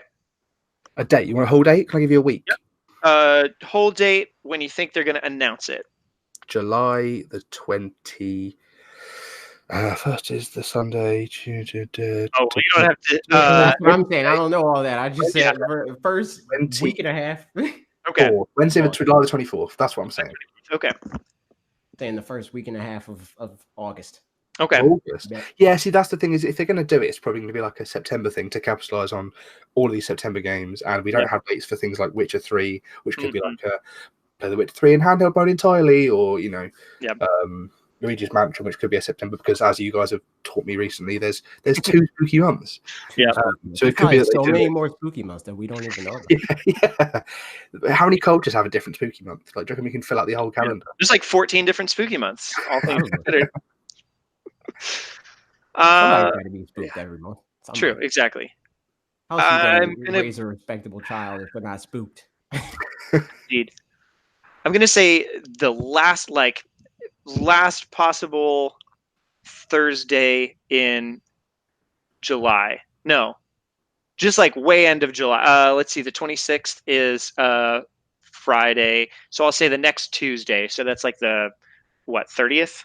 I'm going to need Nintendo to announce all their things on a Monday. True. Sunday will be even better. Yep. Don't do You Tuesday. just Don't swap do days with Thursday. Parker. You don't want to Just give. swap days with Parker. You could do Wednesday. You could do Tuesday. We'll probably not do Wednesday.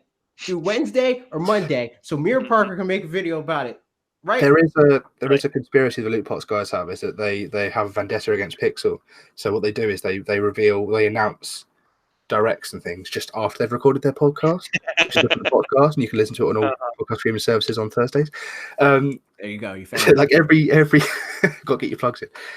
Yeah, like every single they had Super Rare Games. What's his name? George from Super Rare Games on, and he was saying as well, like they just go to announce like a new game, so they've just released or just announced Machinarium, and like when they did that, it was like, here's a direct. The same day they announced it, and it's like, where's all of our press gone? It's now on this direct, and it's just sort of a bit of bad luck. Oh, that does suck. Yeah. See, the podcast is generally safe. We're usually good on that. It's always close to the next one, where we didn't just miss it. The videos, though, those are always good. Well, if your video schedule's like surrounding midweek when directs are, but if you're recording on a Friday, do you always record on a Friday? Mm-hmm. Pretty much, if you're fine, aren't you? Because they're always going to do it direct the day before. You can never be caught out. Especially because we're in the US, where it's the end of all the time zones, pretty much, to where we'll be fine. So we have to like watch directs at 11 o'clock here, and then be like, well, can't go to bed, got to write some articles up, or time to record a podcast or whatever. Not me though. I don't go on. That's what usually happens for videos. With videos, it's like, hey, this direct just happened. It's on Tuesday, and it's at 9 o'clock in the morning. All right. I guess I'm not writing a video beforehand. I'm writing, recording, and editing it all within when the direct happened to when the video needs to go live. Thank you for your service. Salute to you. You're very welcome. Yeah. I don't have a segue for this next one, but the next news thing, we actually, AJ, you mentioned this real briefly earlier, but you can only upload 32 levels in Mario Maker 2, apparently. Yes. Is a thing. It's not even, I don't know, it's not a huge bit of news. People are going to make 32 good levels? Some people will legitimately do that, and then a lot of people are going to make garbage. That's what I'm saying. Like this. So I'm calling it now. There's going to be 53 people that are going to make 32 good levels. Nice. I do wonder if the thing that frustrated me about this a little bit is like, or about just the way the article was written, was like, it talked about how in the old one you could use, like, you can only upload 10, and then for every medal you get, you can upload 10 more. So it's a total of 100 levels in the end that you can upload. But it didn't mention about, like, there are medals in this one as well, and I just don't know if they affect it or not. So, like, it's possible that that's just wrong. Even if that's the case, though, if it's only 32, is that a big deal? No. AJ and Max? I don't think it's a big 32 levels. I mean, it's a lot of levels. I mean, how are you going to make 32 quality levels that you want to keep? Because surely you can delete old levels, right? Yeah, for sure. Surely you have your 32 levels and you go... And in the older games, they delete them. They would be like, hey, this level sucks. You can't upload this one. Yeah.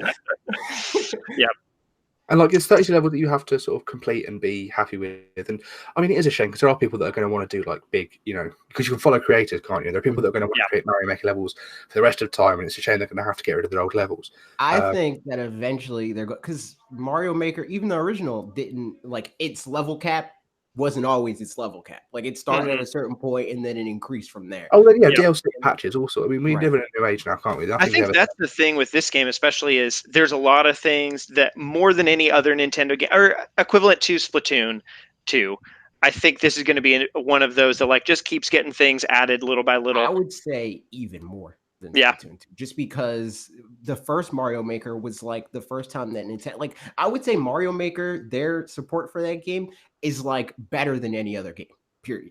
Because like and I don't even just mean Nintendo. I mean, like, they heard stuff that people were like, oh, checkpoints, where are checkpoints? 2 weeks later, checkpoints are in the game. You know, they just constantly updated that game with like completely new mechanics and stuff like that everybody was asking for. So I could see them doing the same thing with this. Yep. I agree. So yeah, I think there's a lot of little things too that this game will look fairly different in a year's time. Yeah. So like a lot of their sort of, like, I don't want to say games as a service because that's a sort of a negative term, but like things like Splatoon, things like ARMS, that they come out in a way, and then they by the time the game's finished, like Splatoon's about to finish this weekend, if I'm right, ARMS finished like last year or 2 years ago, whenever it was. Those games are very different when they finished to when they started, because there was all sorts of new content. They updated things. They sort of, ironed out the kinks. Let's say, Mm-hmm. which is good. I mean, it's good that we can do that now. Yep. I agree. Yeah, I think there's a lot of stuff like that, and it'll be great. And then eventually, Max, it'll be your favorite game before you know it.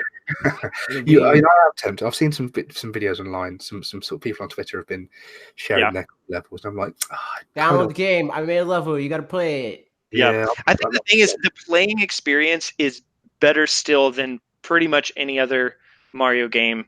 That's subjective for sure, but like just as far as there are just quality level, it doesn't feel like Mario World is just like that's just Mario World. Like it's amazing and aesthetically it's more coherent, and cohesive. But as far as like the individual like playing levels, there's just a higher quantity of great levels. Even the the stuff that Nintendo makes in the course, the story mode is like it's really pretty good.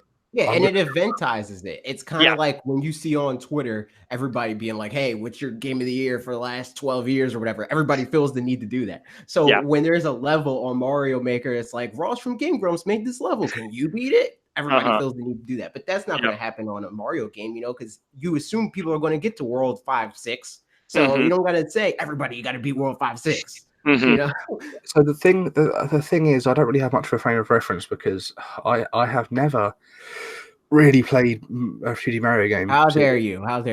Yeah. Interesting. Yeah. So I've played like Mario 1 on the original Super Mario Brothers. I played all the 3D ones, obviously, but the new games I didn't really like or didn't really play them. I had the one on Wii, got about 3 worlds in, and was like, yeah, I'm done with this. Like there's nothing grabbing me here. It's not like Donkey Kong Tropical Freeze where it's like, here's all this new cool stuff. It's all dynamic and it tells a story. It's like, yeah, I'm doing levels. Parker, I was about to blame you. I was about to say you booked terrible guests, but I forgot this is my idea. so I'll take the blame. Good point. Yeah, I'd say my personal suggestion. So I played Mario 1 for the first time all the way through fairly recent, like when NES Online stuff came out, and like it's fine, and it was like important and stuff. But as far as like just a playable experience these days, doesn't particularly hold up. That's pretty much NES games in Super Mario World though is one of the best platformers. Like it holds up fantastically. Like the physics are great. Super Mario 3 is also really good, but I personally love Super Mario World. When they bring Super Nintendo games to the Switch, I will play that. Do it. It's so good. That's my caveat. Nintendo, you better do that for me.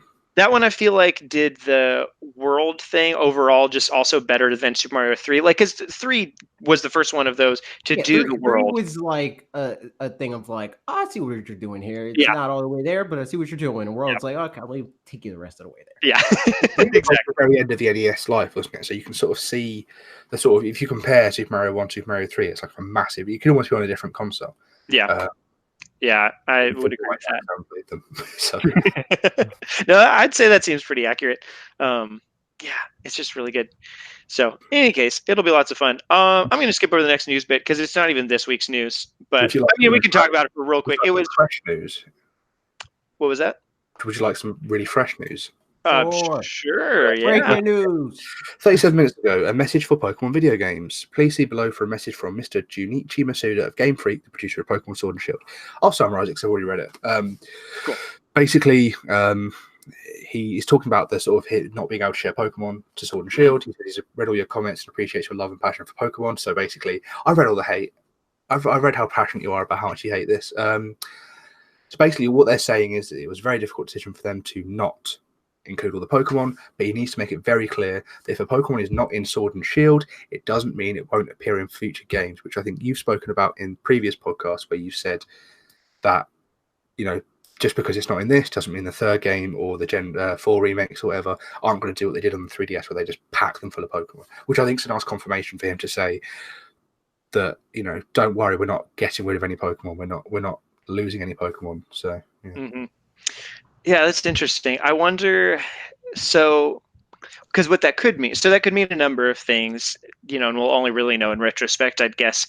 But one of the things it could mean is that in the same way that they're like, for this game, we're trying to pick the Pokemon that most match or like fit in the Galar region.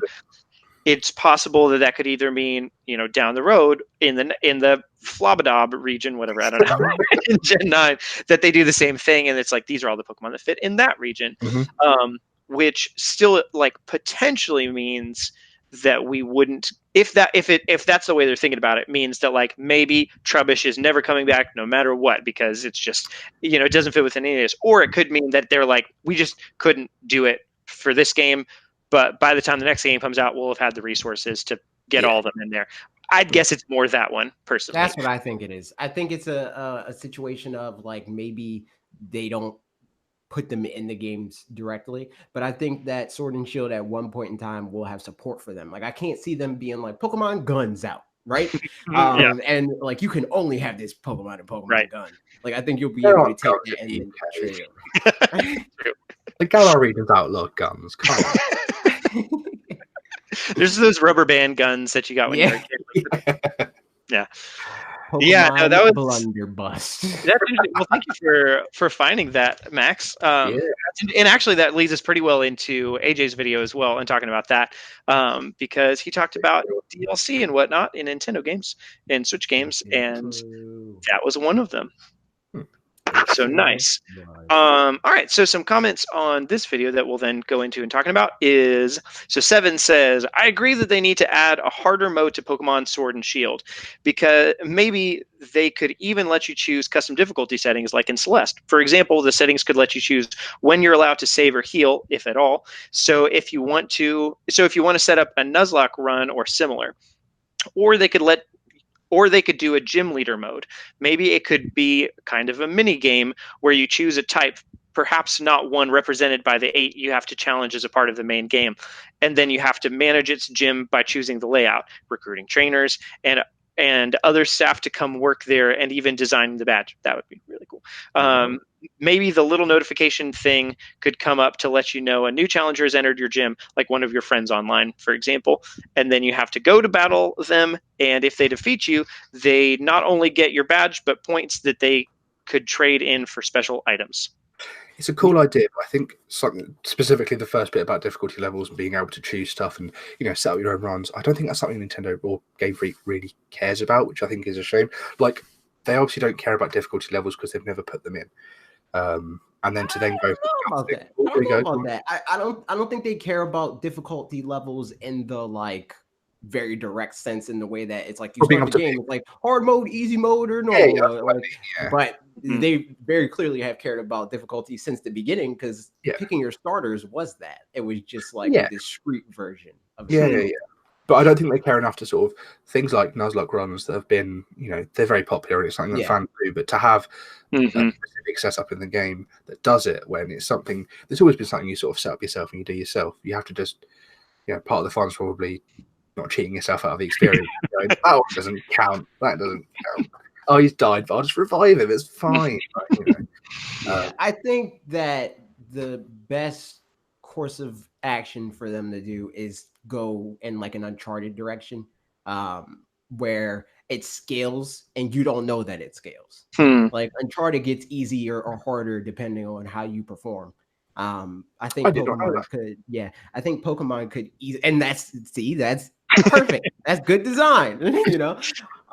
So I think that's what Pokemon needs to do, and it would be more obvious, because it's like, oh, I battled this gym leader and he had all level 30s, and you're like, what? Mine had all level 43s. But it still could be there without starting the game and be like, are you a boy or a girl? Are you a try hard or a newbie?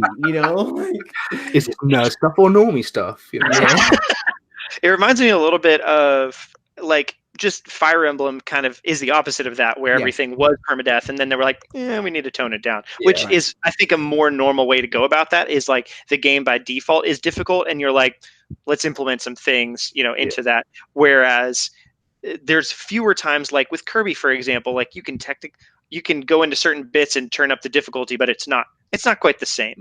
Like they're not doing it the way that levels in Kirby.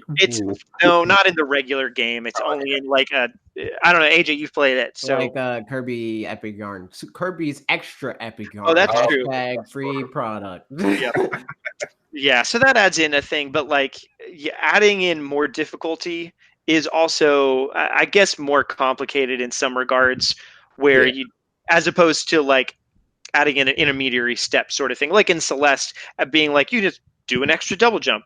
Yeah. Like that's pretty, pretty easy to facilitate. Making it harder without making it unfair or unbalanced or a slot is different, isn't it? Yeah, right. Because I mean, that's like Diablo. I don't know. Have you played Diablo again at all, Max? Yeah. I played Diablo 3.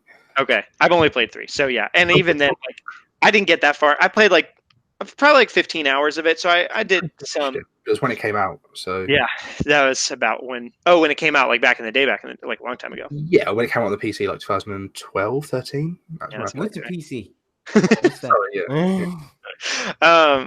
So in that, the harder settings literally is just that the enemies are just more bullet spongy, and that's pretty much it. You just do less damage, or they take more damage, and they take more damage to kill. And it's like it's not a fun, more difficult, in my personal opinion. I think it's that with Pokemon, it's just longer that way. I think it's easier to do something like that because Pokemon's already math. Yes, I think you're right. So it's different with turn-based stuff than maybe with hack and slashes, where with turn-based stuff you have status elements, you have especially with it's more strategic in the first place, yeah. Yeah, whereas if you're doing like a hack and slash, like let's say if they just took Monster Hunter and they were like, let's make a hard mode of Monster Hunter, and they just bumped all the monster's health up, you're just slashing away. Yeah. And, it gets to a point where it stops being interesting and it starts just being like bullet sponges. Yeah. Which isn't fun. Yeah. So yeah, but the other stuff though, I mean, so like the Nuzlocke thing, yeah, I don't know if that's ever going to happen in a regular game, but it would be super cool. Although there's no way that they're going to put a death mechanic in Pokemon. That's not going to happen. Yeah, that's very true. All your Pokemon keep running away because you keep knocking them out. Yeah. Hey, I say that, but then Blue's Rattata. Yeah, that's Eradicate. Rip. That's a very good point. Well, the whole of Pokemon, the Lavender Town as well, is all about oh god.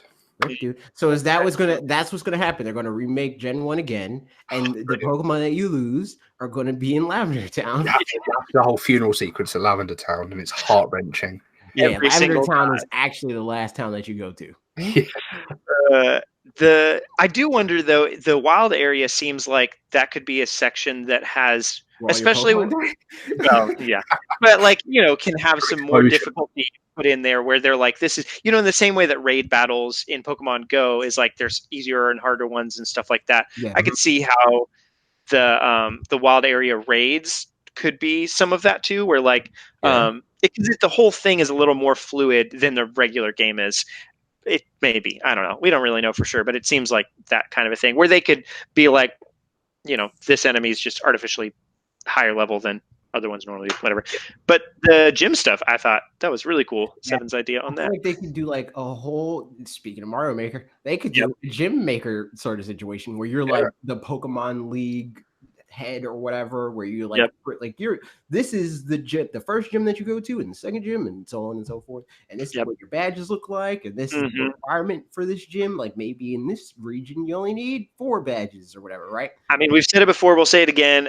A Pokemon MMORPG where you can have this is a video. I'm going to make a video about this, about cool. Pokemon Maker. I'm doing it. Nice. I like it. Who knows? But I'm gonna do it. Brilliant.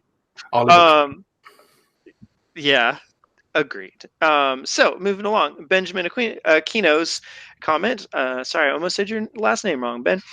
Said, I think Nintendo has been doing DLC pretty well, and that trend should continue.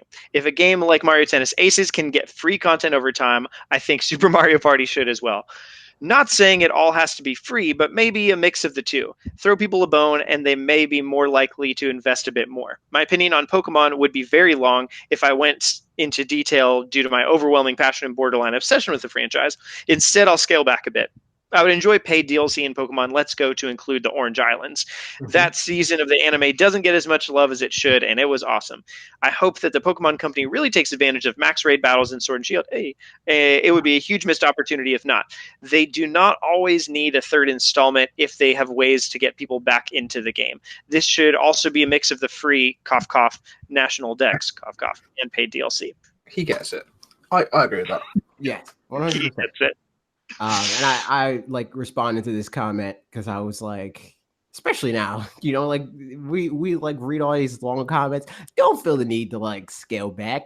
Tell me. I talked to you for 10 minutes. I want to know all your thoughts on that.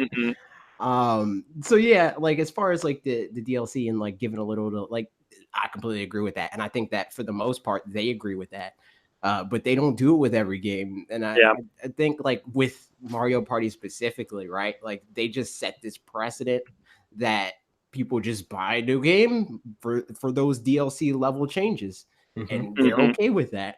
And if you can get $60 out of people every year and a half or whatever, you're going to get $60 out of them every year and a half. It's almost like the Pokemon cycle is born from the Game Boy era when there wasn't DLC and there wasn't way to add content. And so like the content updates were like, well, we'll just put a new game out and we'll have that content in there. And it sort of stuck around. And maybe it's the time to stop doing that. Maybe it's the time to start doing like, not a season pass, but like maybe like, here's a whole new chunk of content. Give us 15, 20 quid. I don't know what that is in dollars, but give us this much an amount of coins, and then we'll add new Pokemon in, or we'll add new gyms in, or new islands, like like they did with Leaf Green and Fire Red with the Sevi with the Sevi Islands, right? Which you might be in your video actually, because I forgot that existed. How dare you forget about Pokemon? No, I'm with you there. It's interesting because like part of the the third game sort of thing is that it's like it's a special features game, and like it, feels like special and different or whatever. Whereas I feel like oddly enough, like $20 paid DLC would get more backlash than a full second, like full iteration. I think they could easily. I think they could even say, "Hey, I'd prefer it." Pokemon Blunderbuss. That we're not doing a $60 game for that. It's $40 DLC.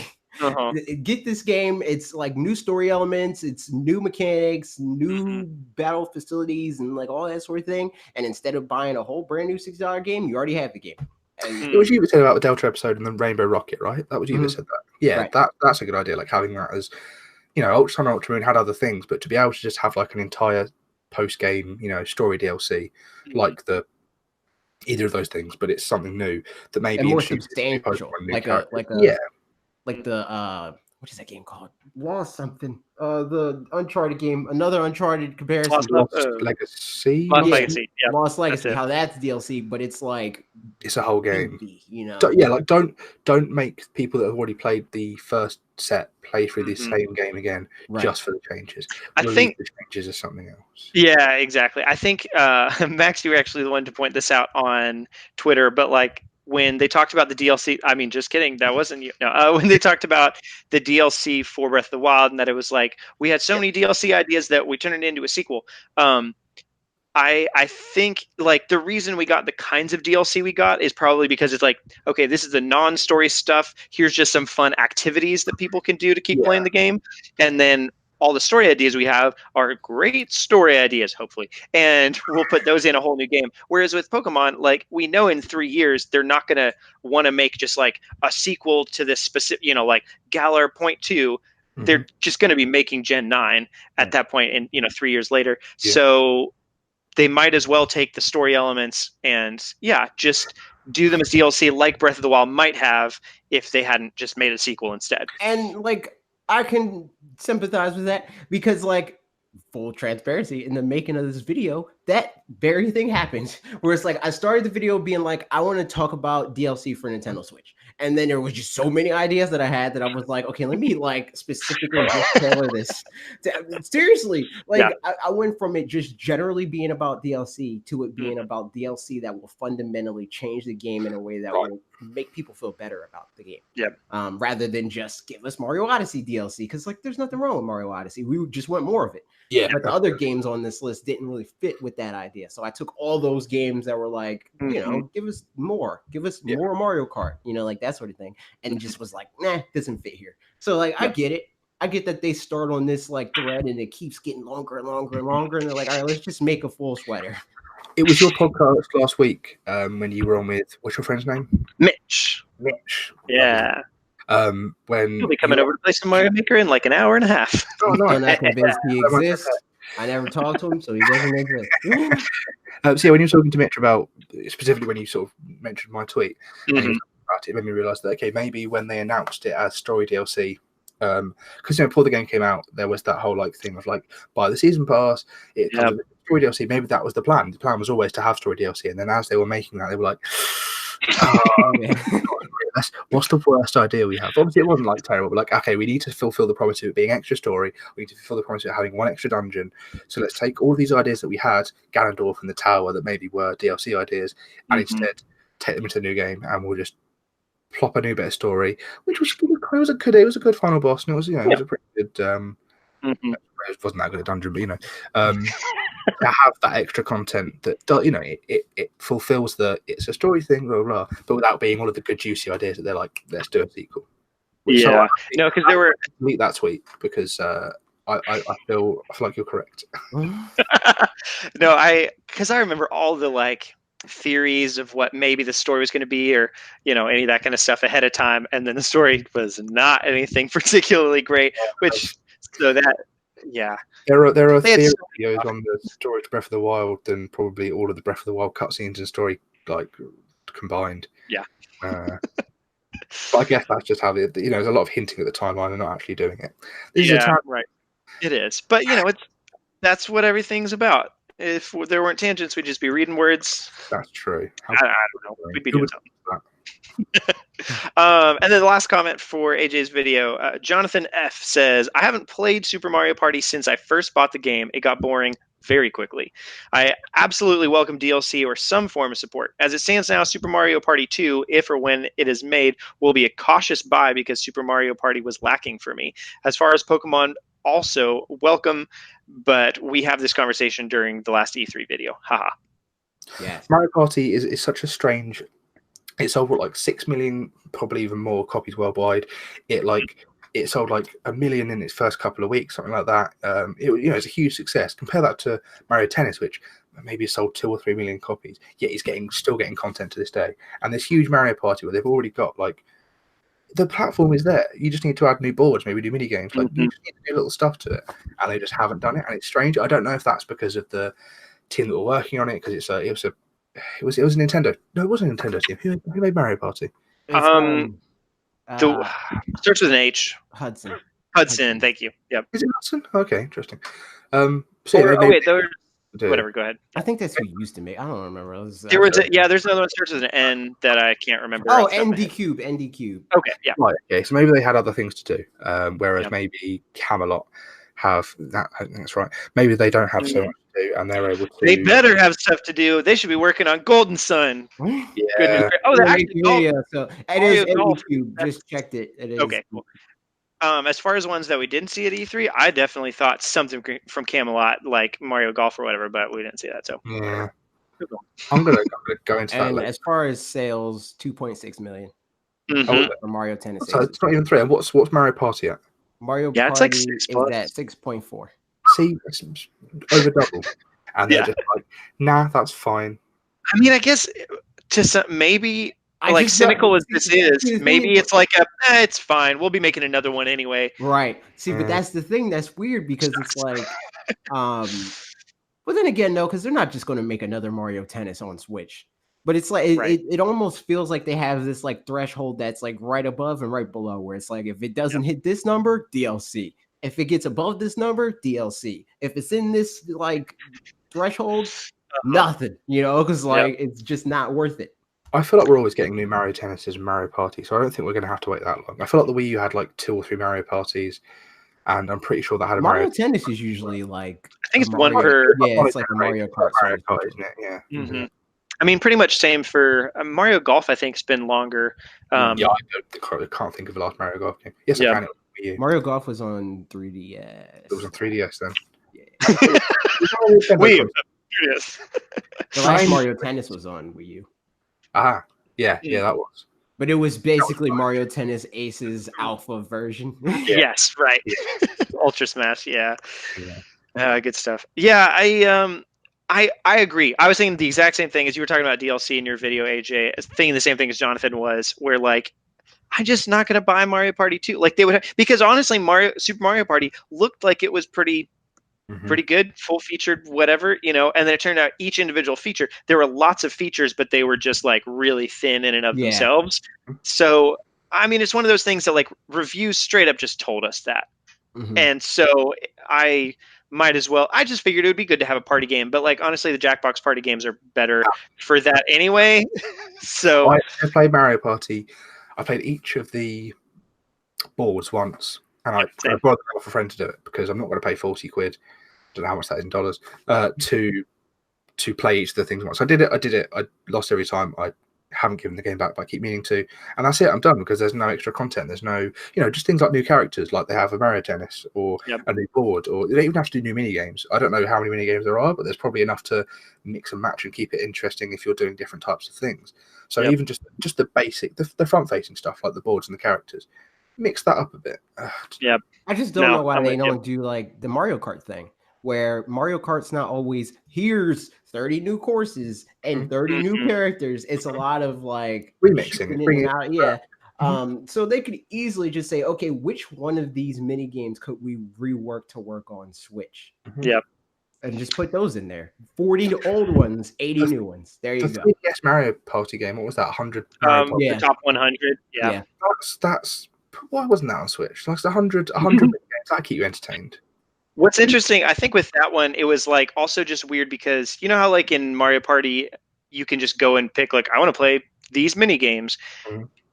It was pretty much, unless I'm mistaken, more or less it was that situation where like you could just pick what mini games you want to play, or like we want to play 5 random mini games. But 3DS is also not a good console for that, as far as like other people need to have a 3DS. Not a good console. No, I'm joking. You can just put it in, hand a Joy-Con to someone, and play the game. Yeah, right, exactly. So I mean, like the Switch is perfect for Mario Party, and they just could have just stopped at Switch is perfect. Oh man, yep. Things and stuff. But any more thoughts on your video, AJ? Give us more DLC, Nintendo. Yeah. That's a lovely summary of the video there. I've seen it. I can attest that is exactly what the video is about.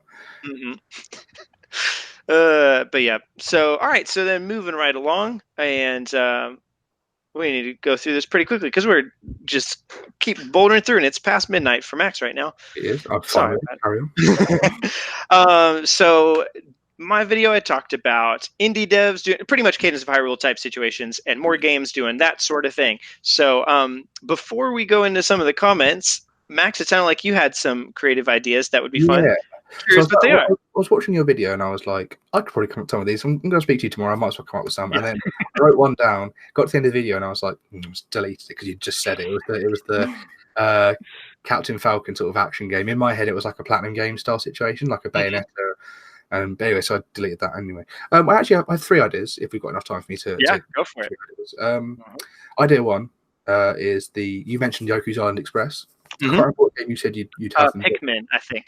Yeah, see, I went a different route. I want Yoku's Island Express, Villa Gorilla that did that.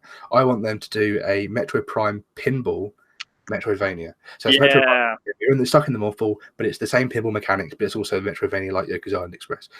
That's what. So like you still pick up your power ups, you still like Yoku's Island Express, but you are Samus in the ball, and that was that. And I thought it ticks all your boxes because it double ticks one of the boxes because it's a spin-off of a spin-off. That's true. So that's one of them. Second one is probably my favorite one actually out of all of them. So you guys know Stardew Valley, right? Yes. Have you played Stardew Valley? Absolutely. You guys know Pikmin, right? Yes. So imagine Pikmin, right, or Stardew Valley, or whatever. You crash land on a planet, but instead of finding Pikmin around, you grow them. So you plant the Pikmin, you do the watering, they pop up, and then you can then take them out and find stuff, and then you can find other ones, and you grow more Pikmin, and then the Pikmin can maybe like water the plants for you and pick other Pikmin up for you, and then they eventually die because it's got to be harrowing. And there's still the night and day thing where like at the end of the night you'll have to go inside, and there could be like a little village of like, I don't know, aliens that you then give Pikmin to, because then there's a reason for you to be selling things and giving Pikmin to them, and they start to thrive, and then you can make friends. And just basically, if you took the idea of Stardew Valley, but then also applied a Pikmin skin to it, and then also some Pikmin elements to it, that'd be a good idea. I think that would be cool, especially with like, because as it is, the Pikmin grow pretty quickly. Like in regular Pikmin, it's like, oh, Pikmin, there you go, there it is. but kind of slowing that down to where it just takes longer, like in Stardew Valley, whatever. So that each Pikmin is a more valuable resource too. Is And you just still need fun. to walk Like the Pikmin could trees, also be like a Moonlighter situation too. Like How so? it's that whole thing of like you are running this whole business of like, hey, I'm growing your Pikmin. Oh right? yeah. And then you also have to go and fight Bulborbs or whatever. and take your big purple Pikmin. Uh-huh. Use them as weapons, then you get better weapons. Yeah, so it's one of because of the different types of Pikmin. It's sort of, you know, like in Stardew Valley when you like, oh, I've grown this. What's the? It's not star fruit. What's the other one? Ancient fruit. Berries. Ancient berries. Ancient fruit. Wherever it is. Yeah. You're growing your ancient fruit. You know, you have to work towards it. You can't go straight in ancient fruit. So it's the same sort of thing where you could, you know, eventually you unlock the purple Pikmin, which you might be able to use on the farm to flatten out some land to grow more stuff. But you also might be able to take them out into sort of the more exploration based stuff and use them to break things or fight things or, you know, dual things. Like break rocks so you can grow rock Pikmin. Yeah, exactly. Like you can plant shards of boulder. Yeah, this was my favorite one because I was thinking of it and I was like, yeah, there's a lot here. Like there's a lot of ideas. And I think obviously I would have Concerned Ape do it because he's just got it. He knows what he's doing. He knows how to make it. Also, on a side note, it's more interesting to play Stardew Valley if you pretend you're like a drug lord. And, you've got, like, so eventually I got to the point where I was like, I've got so much money and no one to love because I haven't made enough friends with anyone. I've got this, you know, I've got the biggest house. I've got this empty room for babies. There's no one there. Nobody loves me. I was like, I'm just going to go into my greenhouse every day, look at all my ancient fruit, and I've got like under my house. There's just like loads of ancient fruit growing, like ancient fruit wine getting better. Yeah, I'm Walter White. I've got nothing. I've nothing but my money. You know. I thought you meant that you were a drug lord in your former life, like the story at the beginning. That's like you were working, and you're like you're running away, but you're like undercover too, or something like that. So like, you know, out in the desert, that one mob boss type guy that's standing there, the security guard, like he's an old pal of yours, or something like that. I think I think if Concerned Ape did like a mod, or if someone did a mod for it, where it was like everything you're growing is a drug paraphernalia of some description, and like you just have to like get really shady, and you become friends with people by gifting them variety. I mean, it's a bit 18, a bit M-rated maybe, but yeah, I think that. M-rated.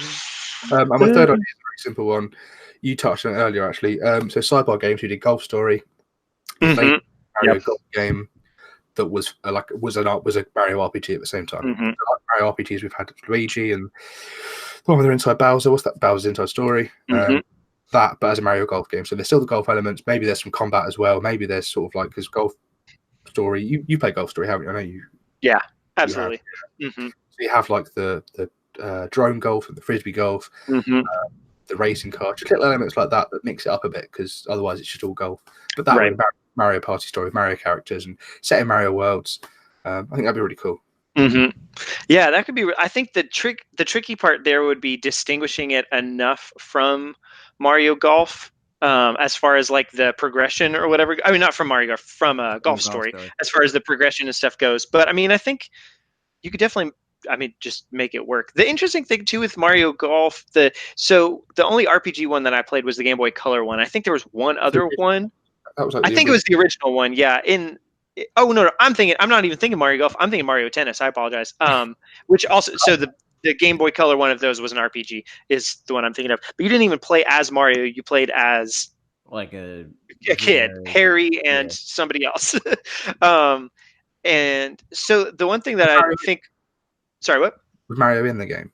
He was, but it was like he and Luigi were like the final boss kind of situation, and the free play stuff was Mario and Luigi and any characters that you got. I mean, maybe having a full Mario theme, like as opposed to Golf Story, where it's kind of you have like that overworld and you traverse from area to area, you revisit them. Maybe there's more of a linear, you move from world to world to world to world, and there's less focus on tournaments and more focus on battles and using the golf and interesting combat mechanics and things like that. I think they could do Sidebar Games could do a super good job. I think. I'm curious. I feel like their game like hinted at a tennis game too. Like they're working on something. I know. Okay, yeah. I've got a feeling down the road we're going to see Tennis Story come out, and maybe they were just waiting, tinkering more with it until Mario Tennis Aces was further in the back, but I don't really think that would have much to do with it. But it was a small team, but like I mean, Golf Pro was a Wii U game that then became a Switch game. I think. Oh, really? Okay. But I know they're working on something now. I don't know what. I just know that they're working on something. They were hiring artists a while back, and as I've got my pulse on the Pixar community, very well about you know me. Yeah, cool. Those are great ideas. Especially all of those are fun. The Metroid Morph Ball or whatever thing. Metroid Prime Pinball. Yes, that sounds fun.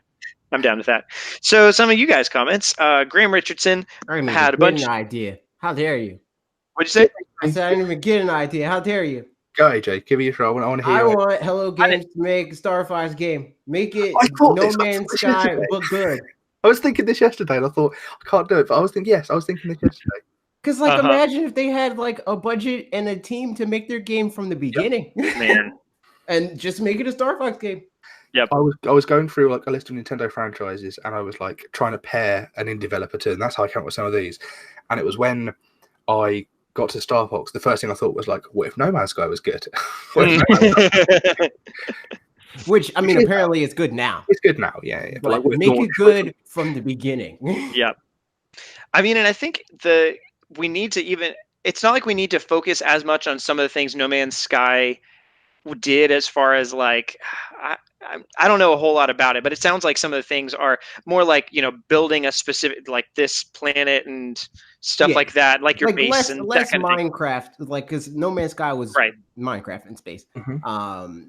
But make it more so like built around the idea of like these procedurally generated planets and stuff like that. Because in Star Fox, the lore is you're a bounty hunter. So to be able to be like, go to Quadrant X, Trident C or whatever, right? And get this alien dude, and fly out to this planet. It's there, So do or like Warframe, kind of like that. Yeah. More like that mission, not the world build, but like the kind of world-ish of the No Man's Sky kind of thing, but the mission structure a little bit of Warframe, where you're sent out to do stuff, and you're like, all right, and then you go fly out and do the things. But like all those mixed together, whatever. Trying to say match and mix, and I'm having a bad time over here. I've just thought of another Star Fox one. What if they did like a Star Fox racing game and it was by Retro Studios? Oh, that would be interesting. What would That's they almost as good of an idea as the Wii U. I don't know, like Star Fox. Why are we saying this stuff publicly? Something with pricks in the title. Definitely something with pricks. That's all I've got. I don't know. Just saying. I don't think you're allowed to say that on this podcast. He's just spell his reading out phonetically. Right. Yeah. Hooked on phonics worked for me. All right, moving to the comments. Graham Richardson had a bunch of different comments that I just kind of compiled together here. But what about a Splatoon spinoff made in the style of SteamWorld Heist? I said this as well. I'll keep reading and then we'll talk about it. But I like that a whole lot. And then he said, okay, this is fun. How about Pilot Wings done by Psionic? You could have some sort of Rocket League style flying game along with a bunch of courses to test your flying skills. You could alter your plane and they would sell model/skin packs of different style aircraft. Or how about we get Star Fox in the style of Subnautica? One large world to explore, survival game. Maybe Fox gets downed on a planet and must put together a relay to call for help. He has to explore an alien world with a mix of his malfunctioning R-Wing and some good old-fashioned out-of-aircraft walking, etc. Randomly generated or procedurally generated?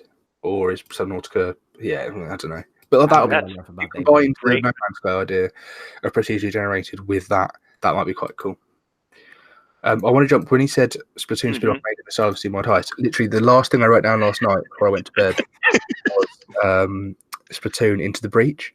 So, like, scale strategy game, isometric, where you're still trying to get turf, but because it's sort of shorter turns, smaller landscapes, by the time you're finished, whoever has the most turf wins. So it's Splatoon, but it's in thingy. It's a strategy game, so it's the same idea. Yeah. I think honestly, not any, but a lot of action-based games turned into some kind of strategy-based games, like turn-based RPG or card, deck building type thing. Like it's just always if it's done right, could be really fun. Where like, I mentioned like Slay the Spire and Fire Emblem. I've not played any Fire Emblem stuff yet. This is going to be my first one actually, when Three Houses comes out.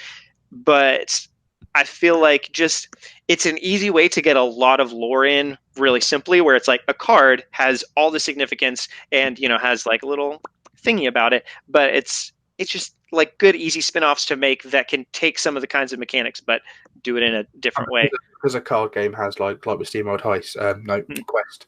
Yeah. Has there's so many different cards. You can only make what is it, decks of 6, decks of 7? I think decks of 8 per character. So because there's like 20 cards for each character, you can cram in so many complex things from these action games or these RPGs that have such a depth to them. That, like cramming them all into single shot cards, you can almost like take so many elements out of it, and you can basically just take everything out of one game, put it there, and people can just pick and choose cards, whatever ones they think are best. So yeah, I agree with you yesterday, what you said in your video. I thought it was good. It would be fun and cool. But yes, Graham, great idea. Nerd stuff. It would be good. Somebody also said, what was one of the ones that Enter the Gungeon, how I said like it'd be fun to have Metroid in there. They were like, or Splatoon in there, which great fit. Like that would be super cool. Being able to sort of have different weapons, all the different weapons are the Splatoon weapons. It's great. And all things considered too, the enemies from the whatever it's called, where it's like the wave one where it's just more and more waves come after. Salmon Run.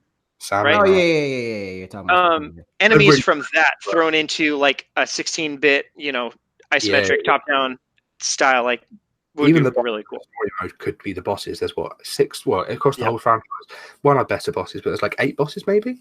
So you could have 8 different, and then you can also have the Salmon Run stuff. Yeah, that's good. It would be fun. So yeah, moving along, Cool Mint MC said, these are just amazing ideas that I really hope Nintendo starts doing more of. Plus, it's kind of like you said, these would be the perfect opportunity to revive dead franchises. Excuse me. One of the franchises that's also in Smash that I see a lot of people still really love is Earthbound. I don't know anything about the game, but that could be cool. But that has me thinking, what if Super Smash Bros. Got a spin-off game? Like, everyone loved Subspace Emissary cutscenes and how all the characters interacted with each other. Just imagine a story-based game with cutscenes, or perhaps a turn-based RPG. I don't know. The idea really intrigues me a lot. That'd be dope. I don't want a turn-based RPG, though. Mate, well, I like the idea of having like a story-based Smash game. Yeah. Like the Avengers or something like that. Yes, right. Like Subspace Emissary, basically. Mm-hmm. Can you believe it's like the first Smash chat we've had so far in this entire Yeah, man. Yeah, man. It would have happened if I was playing it more this week, but I wasn't playing it that much. Yep. No, I thought, those ideas. I almost talked about Earthbound and made by Toby Fox and stuff, but Rule 3. I didn't talk about it. So, but the next comment does talk about Toby Fox. So, great comment, Cool Mint MC. Thank you very much. Doodleman Drew says, if I had my wish, I'd grab Toby Fox, who, for context, made Deltarune and Undertale and stuff like that, or is making Deltarune, rather. I'd grab Toby Fox and sit him in front of all the Paper Mario assets, give him a big budget, and let him go wild with his own fun gameplay loop, not sticking to the gameplay of Paper Mario necessarily, but without a doubt, able to give the game the humor it needs. Yeah. Also, if it could have the freedom to include other Nintendo properties without restraint, I think Fox could use it sparingly or consistently, but either way, in a way that is thoughtful and not cheap cameos. He has a good sense of humor. I think he's got a good sort of idea for gameplay mechanics, and I think that it's perfect to take things like a flat 2D art style and make it interesting, like how the sort of 1-bit art style of the battles of Undertale and sort of the 16-bit, but like not super high res 16-bit style of like Undertale. Yeah, I think that's a really good fit. That's a really good idea. Yeah, it would just be cool. I think a big thing about Paper Mario, all the Mario RPGs, is like their humor and stuff like that. So like getting somebody that's really good at that and is in tune with that and can meme but not directly meme, Yeah, right. Like, Nintendo gets into that where it's like, oh, let's make Luigi dab. That's going to be cool 3 years from now. So I think that was Ubisoft. That was Ubisoft. I'm not gonna sit here and be. I mean, Nintendo signed off on it. You know what I mean? Like, if Nintendo didn't want Luigi to dab, he wouldn't be dabbing. Yeah, that's true. Oh, I think I'm getting my copy of Mario Rabbids signed. I've sent it off to David Soliani. I don't Mhm. have a copy because I'm not a nerd. Man, that was a fun game. I really enjoyed it a lot. I didn't get the DLC though. I have just had other things to play, but eventually because it's Yep. like £10, but and it also looks like a lot of DLC. Let's jump back to ATV. A lot of right. DLC comes out, and Uh-huh. I've finished the game, and I'm like, I don't want to have to go back in and relearn that game. Just I play a lot know. of DLC. I did it for Breath of the Wild, but there's a lot of games where I have the DLC or season pass. I'm like the game was complete when I got it, and now there's just extra content that I'm not going to go back and play. Whereas something like the Donkey Kong one, where it doesn't like give extra content or continue on from where you left off. It's just a whole new campaign. Use the same elements, stripped down to the basics again, so you don't have to go and be like, well, hang on, I've got all these weapons to choose from, all these strategies to learn, because the 3 characters are all completely different. They have their own strategies. It's just like learning the game again from scratch with new, with new content. And I think that's the perfect kind of DLC. Same with I keep meaning to get Golden Torna, the Xenoblade. I love Xenoblade. Amazing game. Played 100 hours of it. Didn't go back for the DLC, but I keep meaning to when I can find it sort of at the right price, because it's one of those things where it's a very standalone cut out piece of DLC. It's pretty much a small sequel kind of a thing. It's like related, but it's not. Pretty cool, actually. I think we'll find. See, this is the thing. This was a timing issue because Nintendo sent this to me. I sent it to Logan because that's more Logan's thing than it is mine. Logan, it's Logan. So yeah, what happened with that? I can't say anything, and I feel bad that I can't say anything. Who's Logan? I don't think I've spoken to Logan or heard of Logan. So Logan, he was another person that did stuff on the channel. He was originally part of the channel. Like we started it together, but just not as invested. So it didn't work. But yeah, so I can't say anything about that game. Get it back. I'll have it. There you go. Yeah, I just take the code back and be like, hey, send me over that key. Yeah. And last but not least of these, Jordan DeBest, regular over here, says Pauline's City Manager as one game. Oh, snap. Rosalina's Star Search, kind of like Gris, or Gree, rather. Grease, whatever, from Devolver Digital. Ice Climbers and Captain Falcon, like you said. Punch Out, and a Bowser game where you got to take care of Bowser Jr. and the Koopalings. Now, if that was like I would play that game. Yep. Those are great ideas. I do want like a Pauline's City Manager sort of thing, because like you got to make sure that your city's like protected enough so Donkey Kong can't come back. Yeah. Absolutely. It would be great. So go ahead.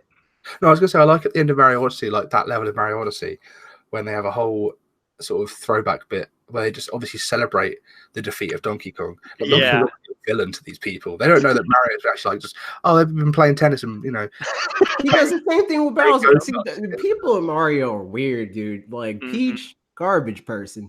Yeah, Mario, deeply confused. Ashley hated Peach. Person. Ashley loved Rosalina and hated Peach until we played New Super Mario Bros. U, and she'd play as Toadette and get the Peachette power up and be like, oh, like it's way easier this way. So now she likes Peach, but really mostly just in that context because she's like, she's got the ups. Like she's using her, which I'm fine with because Peach is a garbage human. You know, there you go. She uses Mario, so she deserves it. Yeah. True. If I could swear on this podcast.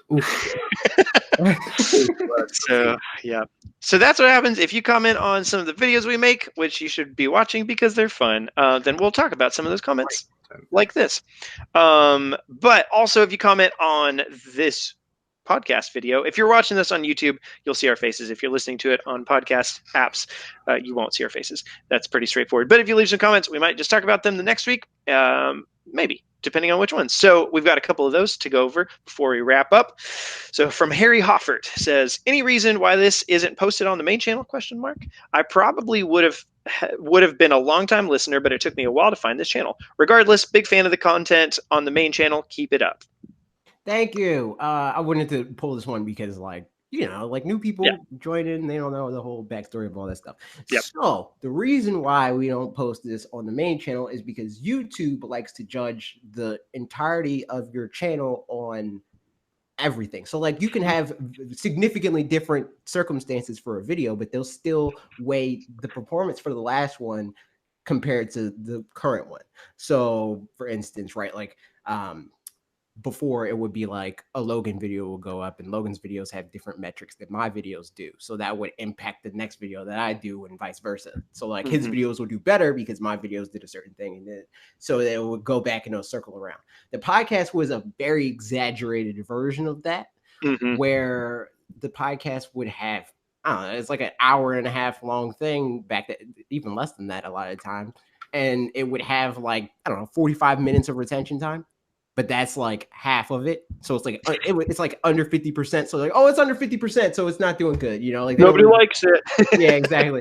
So and also I guess the podcast is available everywhere. Like I mean, I listen to it on Spotify unless I want to Parker for a bit, in which case I'll pop it on YouTube. You know? It doesn't happen often. So I guess like sorry, carry on. So putting it on directly to you, it just puts the decision on you, really. Whereas before it was like people want to watch the stuff that's in their sub feed and that they get notifications for, and then if they see this thing that they subscribe for these like scripted 10 to 15 minute long videos about this one specific thing, and then they see this hour and a half long podcast, they're like, this is not what I'm here for. You know, unsubscribe. And that is just that simple to people sometimes, where it's just like, oh, this is different from what I subscribe for, so I don't want to be here anymore. So I wanted to put this on something that people know that they're getting it for, you know? Yep. Makes perfect sense. Makes sense. So yeah, that's the answer to that question. Good stuff. Mark Andrews, we talked about one of your comments, and so he responded to kind. And then also we left a video with some questions at the end. Mitch asked what game you would want to present at the next E3. I asked how tall are turtles. For the first, he said, I would present an Animal Crossing Battle Royale where you can be any Pokemon from the National Dex. Smart. Yeah. And then also turtles are 7 tall. Wow. Mark, so intelligent. Just all the intelligences are belong to you. Exactly. They're that's exactly the answer I was looking for. He can't be wrong. He can't be wrong. No, you're right. Just take its regular height divided by 7, and you got it. 7 glorfs. And then he really says, thanks for answering my question. Crafting / repairing weapons is a great addition. This is Breath of the Wild, by the way. But I think it would have to take quite a lot of ingredients, and you could only do it in a certain place, like cooking at the campfire, to stop people from crafting mid-fight. Okay. Yes. As for the dungeons, I would want them to be doable in any order, keeping with the open gameplay of Breath of the Wild. So I don't think they should be related to a specific weapon, but instead an element from the game already, like a water dungeon need good stamina, a lava dungeon need heat resistance and ice weapons, an ice one need cold resistance and fire weapons, for example. The beasts just felt like huge shrines, and each felt quite similar. Cheers.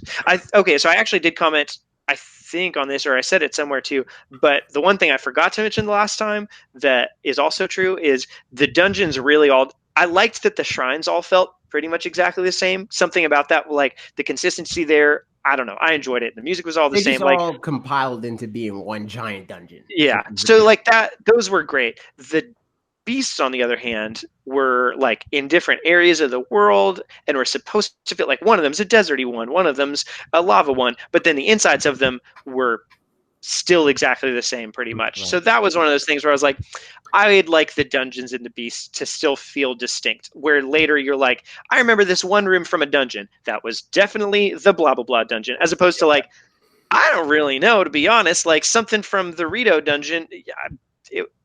I'm just picturing a room, and I'm like, I don't know. I had to tilt something, so I guess it was that one. Yeah. Like, well, Breath of the Wild wasn't the first Zelda game to do dungeons in any order, obviously, other than the first Zelda game. Like, right.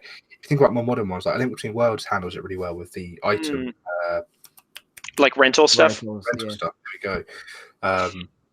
Which I think would still work. And it's something that could be explored in the next game if they want to continue doing more traditional dungeons that require, because like Zelda games, you pick up the item in the dungeon and then you solve puzzles with that dungeon. With that item, which lost from Breath of the Wild. Breath of the Wild is very much the dungeon is the puzzle in itself, and after what was it? You move up the slider and the trunk goes up, or other ones from the dungeons I don't remember. No, yeah, exactly. And it's kind of like a Mega Man situation, I guess, where it's like, which order did you do the dungeons in? And like, oh, that's way harder to do that one first. and there wasn't a whole lot of that as far as within the dungeons themselves, where the benefits you got from the bird one, Rito, yes. The benefits you got from that one by far was like the most practical thing for just going around the world. So like that's a pretty good one to do early on. That and because yeah, exactly. So you got the gust from that, and like Mifa's Grace. Those two things, you're set. Like you're good to go. And then the other ones are useful. But so I feel like even having like difficulty discrepancies within them, so that you're like, would be kind of cool. You know, still good. Where they all were about the same, except for the Thunderblight Ganon was just like a decent amount harder than the other ones if you had poor reflexes, like I did for the first one. You didn't have the right weapons, like yes, right. Everything. You're like, I'm dead. Yeah, exactly. So that's I think a little bit more variety there in theming, but then also difficulty would be cool, where you can do any of them, but it's like you can do that one if you want. It's going to be tricky, but like go for it, you know. Mm-hmm. So I don't know. Those things. But yes, great comment, Mark. Falcon, F-Zero Kid, says, Mitch, come back soon. I always enjoy having you two on, which I thought was funny because Mitch has never been on. You crazy? Mitch doesn't actually exist. That was just Parker he's auditioning for a voice acting role. Yep. You are good with the voices, actually. Now there was no video for last week. Are you Mitch? Because you did your English accent, which was good. I heard you do the podcast, Name That Game. Didn't you? And they were like different voices. Like, yeah, Mitch isn't real.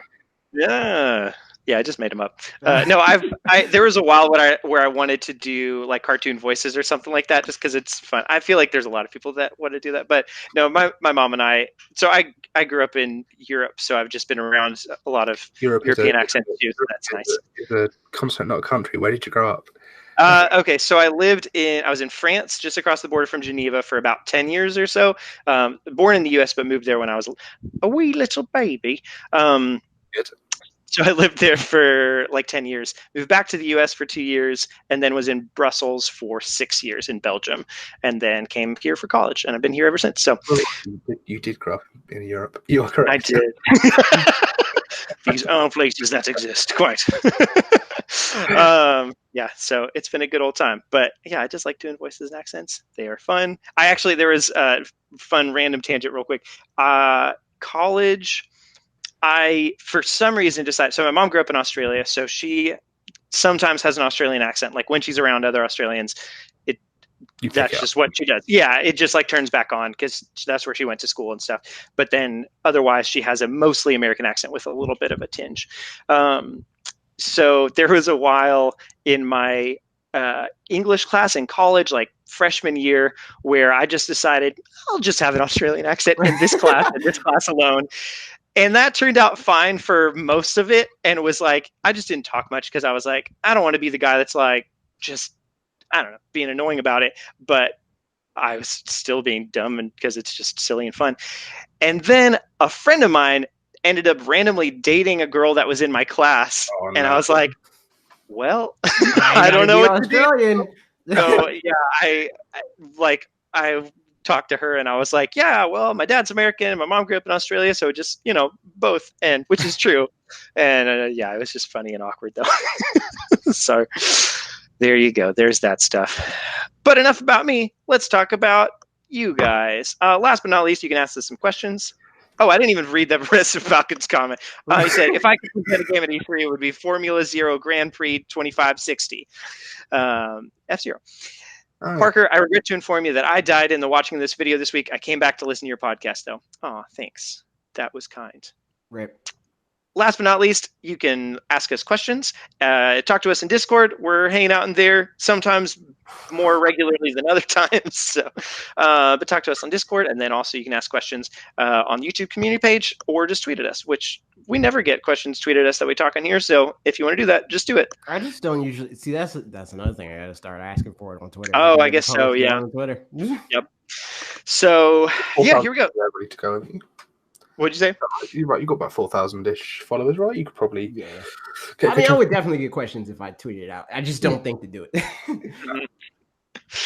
Yep. So yeah, last but not least, so Bagel Denizen asks, I'm mostly excited for hello Bagel Denizen. I'm mostly excited for your level design insight. Could you include any initial or extra thoughts about it in the podcast?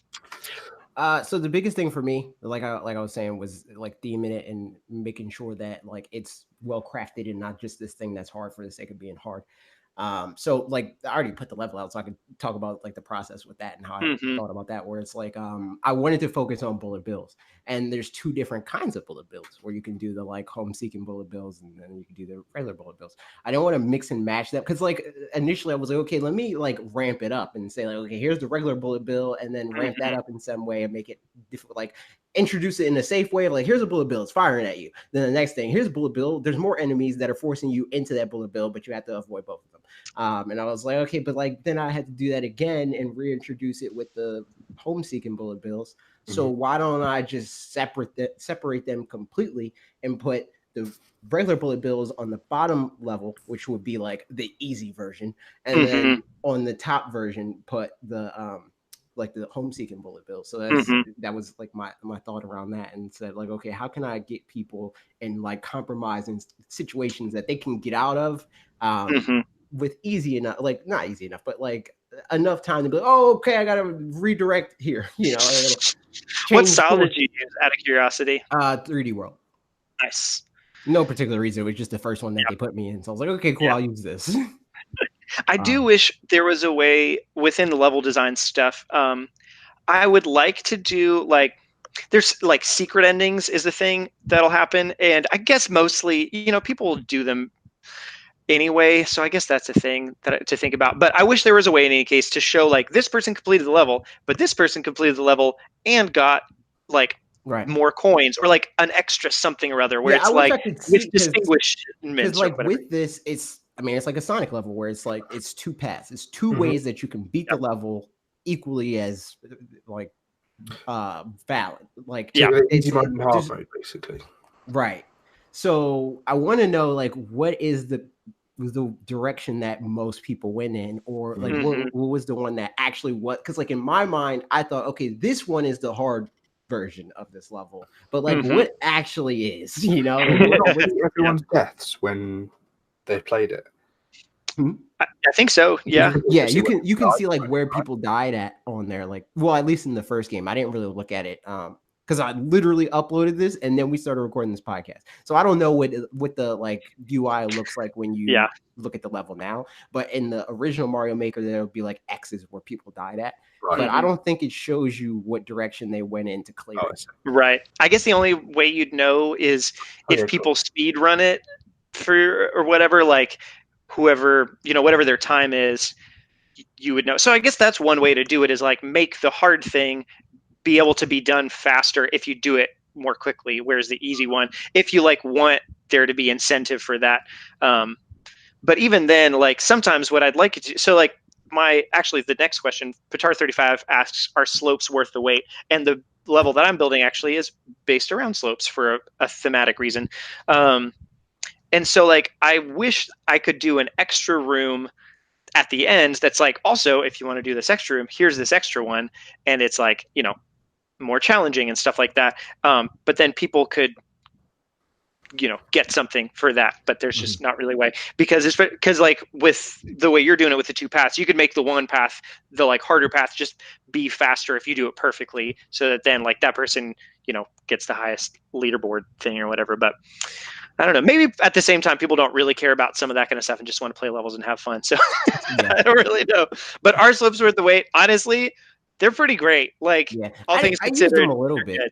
Yeah. But I feel like they matter more to you now because that's what you centered your first level around. Yeah. But I just use them as like a comma, like just to like make the level feel more cohesive, less so than to be like, oh, this is a core mechanic of the game. Like there's a part of the level where I kind of wanted people to think like, oh, maybe I have to slide down this, but it actually like puts you in a worse like a worse position if you slide down.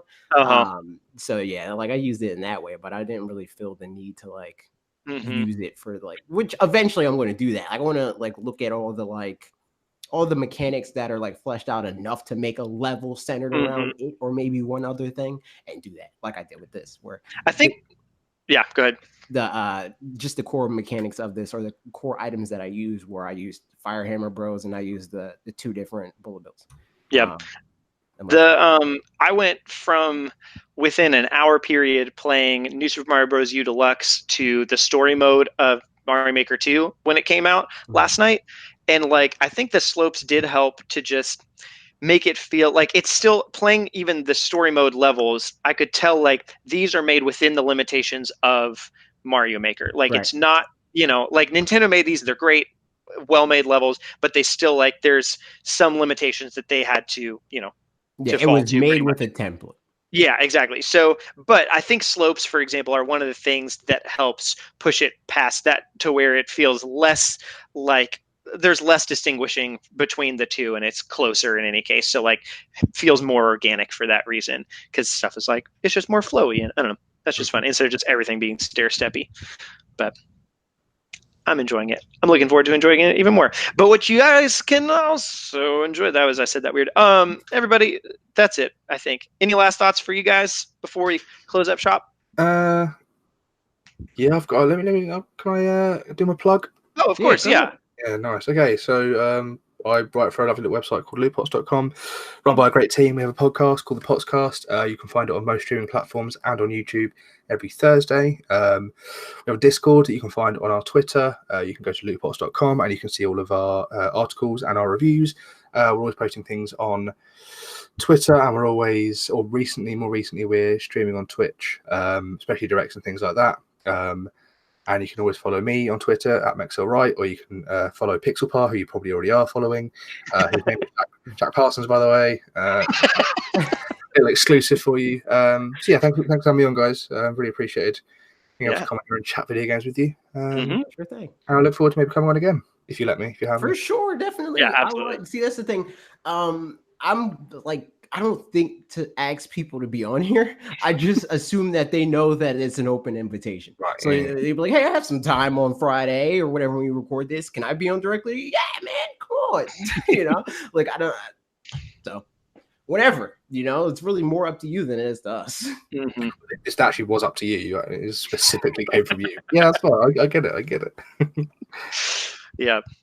Good stuff. Well, nice. Well, Max, yes, we have very much enjoyed. I mean, you and I talk fairly often on Twitter, just anyway, publicly or in private, and it's just fun and whatnot. So, thank you for being on.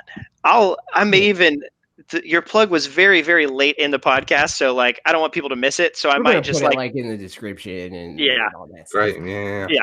Because that's important stuff. Keep the guys happy. We told him to plug it in the beginning, and he said, I did. It didn't feel natural.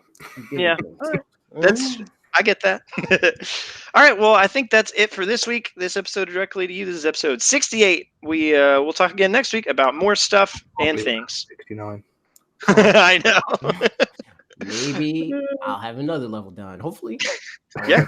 Tomorrow. That's what I'm doing all day. Making Mario Maker levels. Saturday tomorrow, yeah. Goodbye, people. Bye, everybody. See you next week. See you later.